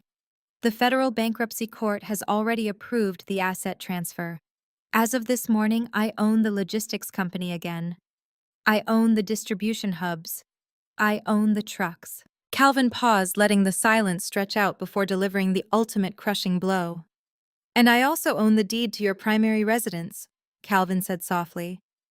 "The bank foreclosed on your massive estate yesterday afternoon to cover your defaulted loans. We bought the property at auction. So when this lovely wedding reception is over, you and Brenda cannot go home. Your keys will not work. The security gates have already been recoded. You are entirely homeless." The absolute devastation in the room was physically heavy. Warren collapsed onto his knees. He actually fell to the polished wooden floor in his expensive tuxedo, clutching his chest as if he were having a massive heart attack. But it was not a heart attack. It was the crushing weight of absolute defeat. He had spent his entire life destroying other people to make himself look big, and now he had been completely erased by the daughter he threw away and the man he tried to bury. Brenda let out a horrifying, high-pitched scream. She dropped to the floor next to Warren, grabbing the lapels of his jacket, violently shaking him and screaming that he needed to fix it. Vanessa crawled over to them, her white silk dress completely ruined, sobbing uncontrollably as her entire universe collapsed. The perfect golden family was now just a pathetic pile of weeping frauds on the floor of a luxury hotel ballroom, and I stood above them feeling absolutely nothing but sweet, beautiful peace. I stood at the acrylic podium, looking down at the pathetic scene unfolding on the ballroom floor. Warren was still kneeling, clutching his chest, while my mother Brenda hysterically pounded her fists against his shoulders. They were completely broken, but I needed them to understand the exact mechanics of their destruction. I needed Warren to know exactly how his invisible daughter had completely dismantled his entire universe. I leaned back into the microphone. "You threatened to disinherit me, Warren," I said, my voice cutting through Brenda's loud sobbing. "You stood on this stage just a few minutes ago and told 300 people that you were going to cut me off and leave everything to Vanessa. But you cannot leave her a kingdom that you do not own. You have absolutely nothing left to give her." Warren slowly raised his head, looking up at me with hollow, bloodshot eyes. He looked like a man who had just been hit by a freight train, but I was not finished explaining the crash. "For the past 5 years, Calvin and I have been watching your every single financial move," I explained smoothly, pacing slightly across the stage. "Calvin provided the massive capital, and I provided the intimate knowledge of your reckless spending habits. Every time you went to a regional bank begging for a high-interest loan to cover your failing distribution centers, we were the ones waiting in the shadows. We created a network of anonymous shell companies on Wall Street. When traditional lenders refused to give you more money because your debt-to-income ratio was completely toxic, my shell company stepped in and bought your debt. The elite corporate executives in the crowd were nodding slowly, completely mesmerized by the sheer ruthless brilliance of the financial strategy.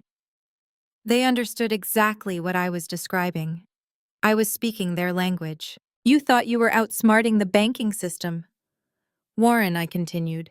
You thought you found private lenders who did not care about your fraudulent bookkeeping, but it was just me. It was always me. I approved every single extension you asked for. I authorized every single cash bailout you needed to keep Brenda dripping in diamonds and to keep Vanessa living in her fake luxury bubble. I gave you just enough rope to hang yourself completely. And then yesterday morning, when your massive balloon payments finally came due, I simply pulled the rope tight. Calvin stood beside me, his arms crossed over his chest, projecting an aura of absolute dominance. He nodded in agreement, letting me deliver the final details of the execution. We did not just take the logistics company. I announced, my voice ringing with total authority. We took everything that was tied to it. And since you were stupid enough to use your personal assets as collateral to keep the business afloat, we own your personal life too. That sprawling $10 million estate in the exclusive suburbs. The deed is currently sitting in a vault at my firm in New York.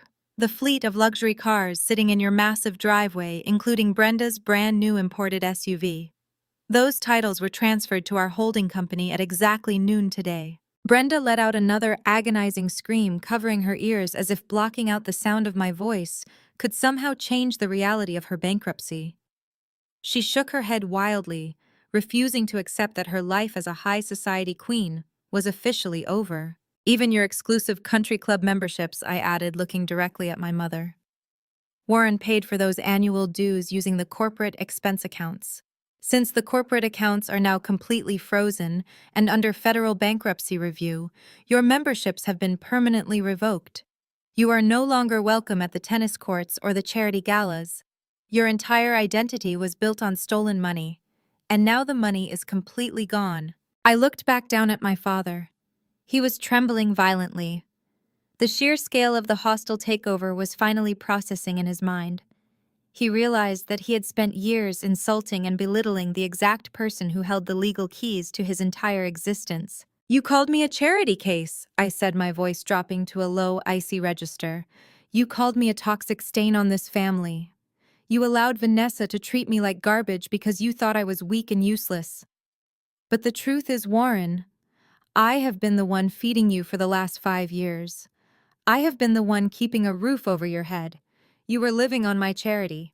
And today, the charity has officially run dry. The silence in the grand ballroom was absolute. Nobody moved. Nobody whispered. The raw display of power and consequence was so heavy, it felt like it was crushing the air out of the room. Julian stood quietly at the back of the room, a proud, deeply satisfied smile on his handsome face. The projector screen behind me was still glowing brightly, casting a harsh white light over my ruined family kneeling on the floor. Vanessa suddenly looked up from her ruined white silk dress. Her face was a catastrophic mess of running mascara and deep red splotches. She looked at me with a desperate, pathetic expression. "Morgan," she whimpered, her voice barely audible over the hum of the projector. "Please, you cannot do this to us. We are your family. You are my sister. Please do not take our home." It was the very first time in my entire 29 years of life that Vanessa had ever said the word please to me. It was the first time she had ever acknowledged me as a sister instead of a punching bag. But her words meant absolutely nothing. They were just empty, desperate sounds coming from a narcissist who had finally run out of victims. I looked down at her, feeling a profound sense of closure. "Family is supposed to protect each other, Vanessa," I said softly. "Family does not push you down and steal your light so they can shine brighter. You made your choices. You chose the fake mansions and the rented sports cars and the cruel jokes. You built your entire life on a foundation of lies. And now gravity has finally caught up with you." I walked back over to Calvin, who placed a warm, supportive hand on my shoulder. He looked down at Warren one last time. The man who had stolen 30 years of his life was now just a pathetic heap of ruined tuxedo fabric and shattered ego. Calvin did not need to say anything else. His mere presence had been enough to completely break the psychological hold Warren had over this entire city. The guests in the room were already mentally deleting Warren from their social circles. The elite business contacts who had happily drank his expensive champagne just an hour ago were already planning how to distance themselves from his toxic fallout. Warren was entirely isolated. Preston finally lifted his head from the dining table. His rented tuxedo was soaked in sweat and spilled water. He looked at the projector screen and then looked at me. He did not say a word. He just slowly stood up on shaky legs, pushed his chair in, and began walking toward the exit. He did not look at Vanessa. He did not look at my parents. He simply abandoned them, abandoning the sinking ship he had helped drill holes into. Vanessa screamed his name, but he just kept walking, his head down, a broken fraud disappearing into the hotel lobby. I watched him leave, feeling the last remaining tension drain from my body. The financial trap had sprung flawlessly. The checkmate was complete. The board had been completely flipped and the game was permanently over. The heavy wooden doors of the ballroom swung shut behind Preston, leaving a permanent echoing thud in his wake. He was gone, and with him went the last tiny shred of dignity my family possessed. The silence that followed his exit was thick and suffocating, but it only lasted for a few seconds before the absolute reality of my words finally shattered my mother's mind. Brenda had spent her entire adult life carefully curating the persona of an untouchable high society matriarch. She believed her wealth made her a god among the church committee members and the country club elites. She had based her entire identity on the brands she wore, the cars she drove, and the square footage of her sprawling estate. Hearing that every single dollar was stolen and that she was currently homeless was simply too much for her fragile, narcissistic brain to process. She looked wildly around the room, searching for her closest friends from the church committee. She locked eyes with a woman who had been her exclusive tennis partner for 10 long years. Brenda reached her trembling hand out silently, begging for support. But the woman simply turned her head in absolute disgust and took a deliberate step backward, melting into the crowd. That single silent rejection broke something deep inside my mother. She finally realized that her elite social circle was entirely transactional. Without her fake wealth, she was completely worthless to them. Brenda let out a sound that I can only describe as a feral, animalistic shriek. It did not sound human. It echoed harshly off the massive crystal chandeliers and made several guests physically flinch. She scrambled across the polished mahogany floor on her hands and knees, completely disregarding the heavy silver beads ripping off her expensive designer gown. She lunged at Warren, who was still slumped on the floor, staring blankly at the scattered bankruptcy papers. Brenda grabbed the lapels of his custom tuxedo jacket and began violently shaking him back and forth. Her perfectly manicured acrylic nails dug into his expensive fabric, tearing the silk lapels completely open. "You fix this, Warren!" she screamed, her voice cracking in a horrifying, desperate way. "You fix this right now, you pathetic old fool! You call the bank, you call the lawyers. You cannot do this to me. My friends are watching. The entire country club is watching. Tell them it is a mistake, Warren. Tell them we are rich." But Warren did not fight back. He did not even try to pry her hands off his ruined jacket. His eyes were completely glazed over. He started muttering incoherently to himself, shaking his head side to side. He mumbled something about the distribution centers and the regional trucking routes, as if he were still sitting in a corporate boardroom trying to negotiate a failing deal. He was completely detached from reality. His brain simply shut down rather than accept the magnitude of his absolute public failure. Brenda realized he was completely broken, and her panic escalated into pure, unhinged hysteria. She began hitting his chest with her closed fists, sobbing incredibly loudly. Her elaborate, elegant updo unraveled entirely, sending dark strands of hair falling wildly into her tear-streaked face. She rolled off him and literally collapsed onto her back on the ballroom floor. She started kicking her legs and screaming at the gold leaf ceiling like a toddler having a violent tantrum. She screamed about her luxury cars and her diamond rings, weeping bitterly over physical objects while her actual family lay in absolute ruins around her. A few feet away, Vanessa was having a meltdown of equal magnitude. Preston's quiet abandonment had been the final nail in her coffin.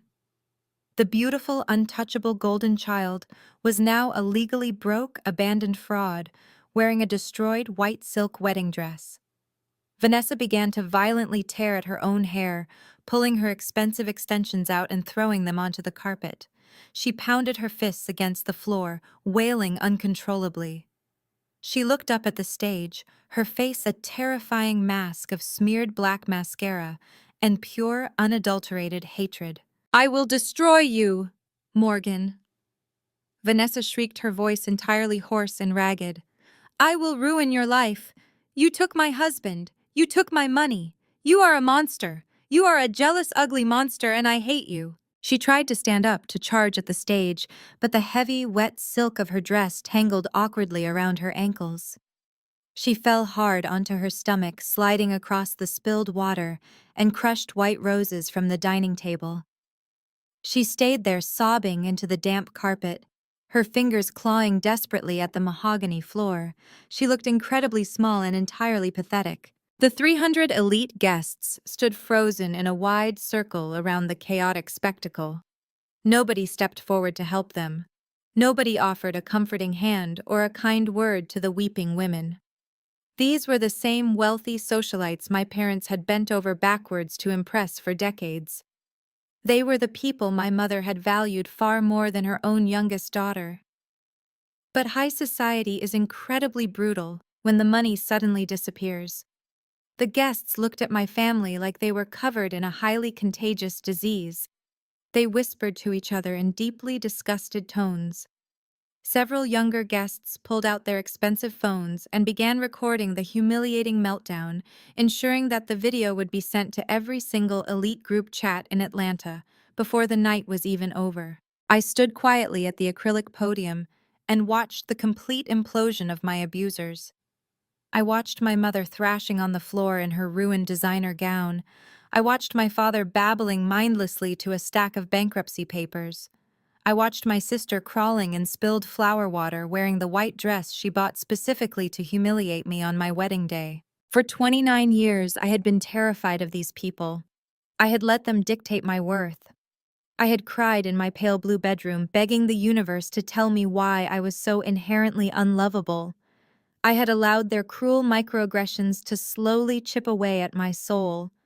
But standing there in the bright white light of the projector screen, I realized they were never actually powerful. They were just incredibly weak, broken people hiding behind a massive mountain of stolen cash and fragile egos. Without the money, they were absolutely nothing. Julian walked over and stood right beside me on the stage. He did not gloat or smile. He simply reached out and took my hand, interlocking his fingers securely with mine. His grip was warm and grounding. Calvin stood on my other side, watching the total destruction with a calm, solemn expression. We were a unified front of absolute truth and devastating justice.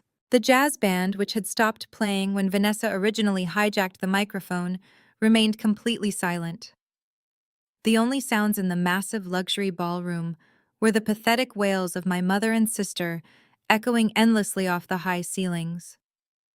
The sharp contrast between the elegant surroundings and the grotesque human behavior on the floor was stark and cinematic. I did not feel the need to say another word to them. I had delivered the ultimate truth, and the truth had completely destroyed their fake reality. I reached up and calmly pressed the small button on the audio console to turn off the microphone.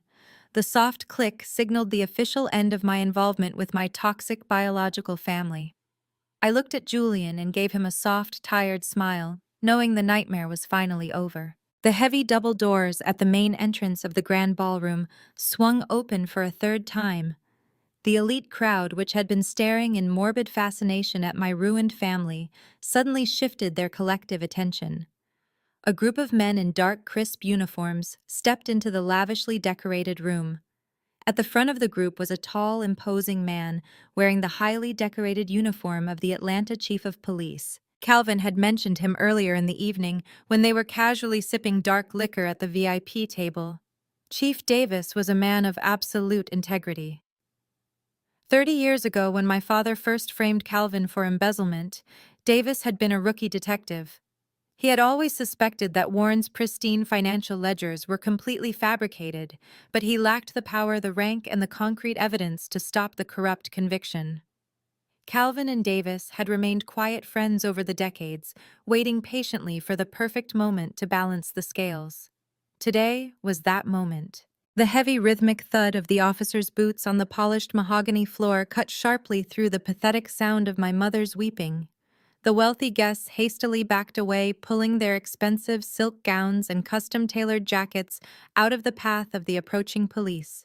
The officers marched with absolute purpose, directly toward the front of the room, where my father was still kneeling amidst the scattered bankruptcy documents. Warren looked up, his glazed eyes trying desperately to focus on the approaching uniforms.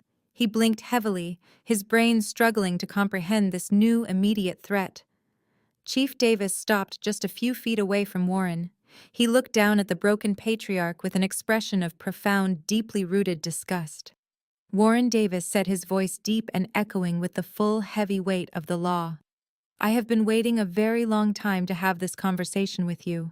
Warren tried to scramble backward, but his legs were completely useless. He leaned heavily against the edge of the elevated stage, his ruined tuxedo jacket flapping open, exposing his sweat-stained shirt. Henry Warren stammered, using the chief's first name in a desperate, pathetic attempt to feign intimacy. "Henry, listen to me. This is all a massive misunderstanding. My daughter? She is confused. My accounts are perfectly fine. I can call my personal banker right now. I can make a massive donation to the Police Benevolent Fund. Just let me make one phone call and we can clear this up quietly." Chief Davis did not even blink at the pathetic attempt at bribery. He reached into his breast pocket and pulled out a thickly folded legal warrant.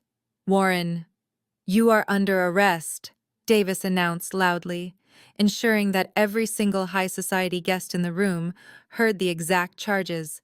"You are being arrested for multiple counts of severe corporate fraud, interstate wire fraud, massive tax evasion, and the deliberate embezzlement of employee pension funds. The Federal Bureau of Investigation is currently raiding your corporate headquarters downtown as we speak. Your servers have been seized and your remaining bank accounts are locked by federal mandate." Brenda, who had been rolling on the floor, suddenly sat straight up. The word arrest seemed to finally pierce through her hysterical delusion. She scrambled toward the chief, grabbing desperately at his dark uniform pants. "No," she screamed, her voice completely raw and broken. "You cannot arrest him. We are prominent members of this community. We host the annual charity gala for the hospital. You cannot treat us like common street criminals. My friends are watching." Chief Davis gently but firmly stepped back, removing his leg from Brenda's frantic grasp. Two large uniformed officers stepped forward. They grabbed Warren by his shoulders and hauled him roughly to his feet. Warren let out a pathetic, high-pitched whining sound as they forcefully pulled his arms behind his back. The sharp metallic click of the heavy steel handcuffs snapping shut echoed loudly in the quiet ballroom. The visual contrast was absolutely staggering. Warren was wearing a custom-tailored $15,000 tuxedo, a crisp white shirt, and a heavy gold Rolex watch, but his hands were securely bound in cold, cheap metal. "You have the right to remain silent," Davis continued, reciting the Miranda rights with a slow, deliberate cadence. "Anything you say can and will be used against you in a court of law. You have the right to an attorney." Warren did not fight back. He did not shout his innocence anymore. He did not threaten to sue the police department. He just hung his head, his chin resting heavily on his chest, his shoulders slumped in total, absolute defeat. The arrogant man who had terrorized me my entire life, who had threatened to completely disinherit me just 20 minutes ago, was now a helpless prisoner standing in front of the entire city. "Take him out," Davis ordered the two officers, pointing toward the main exit. The officers turned Warren around and began walking him down the center aisle of the grand ballroom. This was the exact same path I had walked down in my beautiful wedding dress just an hour earlier, feeling victorious and free. But Warren's walk was a horrific parade of absolute public humiliation. The 300 elite guests watched in completely stunned, absolute silence. The prestigious country club executives, who used to play golf with him and praise his business acumen, turned their backs as he passed, actively refusing to make eye contact. The wealthy women who used to drink expensive vintage champagne with my mother whispered harshly to each other, covering their mouths in shock and disgust.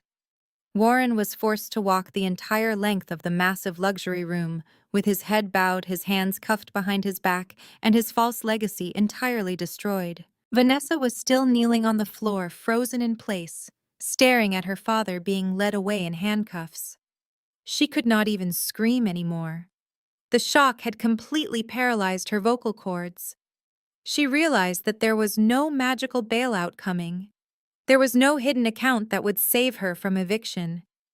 The patriarch of the family, the man who had enabled her horrible behavior for 3 decades, was going to federal prison. I stood on the stage holding Julian's warm hand, watching my father being led out the heavy double doors. Calvin stepped down from the stage and walked over to Chief Davis. The two older men shook hands firmly, a silent, deeply respectful acknowledgement of a 30-year-old wrong that had finally been made right. The grand ballroom doors closed shut behind Warren, leaving my mother and sister completely alone on the floor. The police had taken the patriarch, the money was entirely gone, and the fake empire was completely burnt to the ground. The toxic structure that had suffocated me for my entire life was finally completely demolished. The silence that hung over the ballroom after the police escorted my father away was heavier than anything I had ever experienced. My mother Brenda and my sister Vanessa were still on the floor of the Grand Hotel. They stared at the heavy wooden doors for a long time, as if expecting Warren to suddenly walk back through them and declare it was all a terrible practical joke. But the doors remained firmly shut. The reality of their absolute destitution was finally sinking into their bones. The elite guests who had stayed to watch the spectacle were now quietly making their way toward the exits. Nobody wanted to be associated with the family of a disgraced federal criminal. The social isolation was immediate and brutal. Brenda slowly turned her head and looked up at me. Her expensive silver gown was completely ruined, covered in spilled water and crushed rose petals. The heavy stage makeup she had carefully applied earlier was washed away by her hysterical tears, revealing the deep lines of a terrified aging woman who had just lost her entire identity. She pushed herself up onto her knees, holding her hands out toward me. Her fingers were trembling violently. "Morgan," she whimpered, her voice cracking and pathetic. "Morgan, please. You cannot just leave us here. You cannot take the house. Where are we supposed to go tonight? We do not have anywhere to go. I am your mother, Morgan. I gave you life. You have to help us." Vanessa, who had been completely paralyzed by Preston's abandonment, suddenly snapped out of her shock. She crawled across the wet carpet, dragging the heavy, ruined silk of her inappropriate white dress behind her. She grabbed the bottom edge of my custom gown, her hands gripping the fabric with desperate strength. "Please, Morgan," Vanessa begged, sobbing so hard she was gasping for air. "I am so sorry. I am sorry for everything I ever said to you. I am sorry I wore this dress today. Just please do not take my trust fund. Give me back a little bit of the money, just enough so I can get a hotel room." Preston took everything else. "I have absolutely nothing left. You are my sister. Blood is thicker than water." I looked down at the two women begging at my feet. For my entire life, I had craved their approval. I had wanted my mother to look at me with love, and my sister to treat me with basic respect.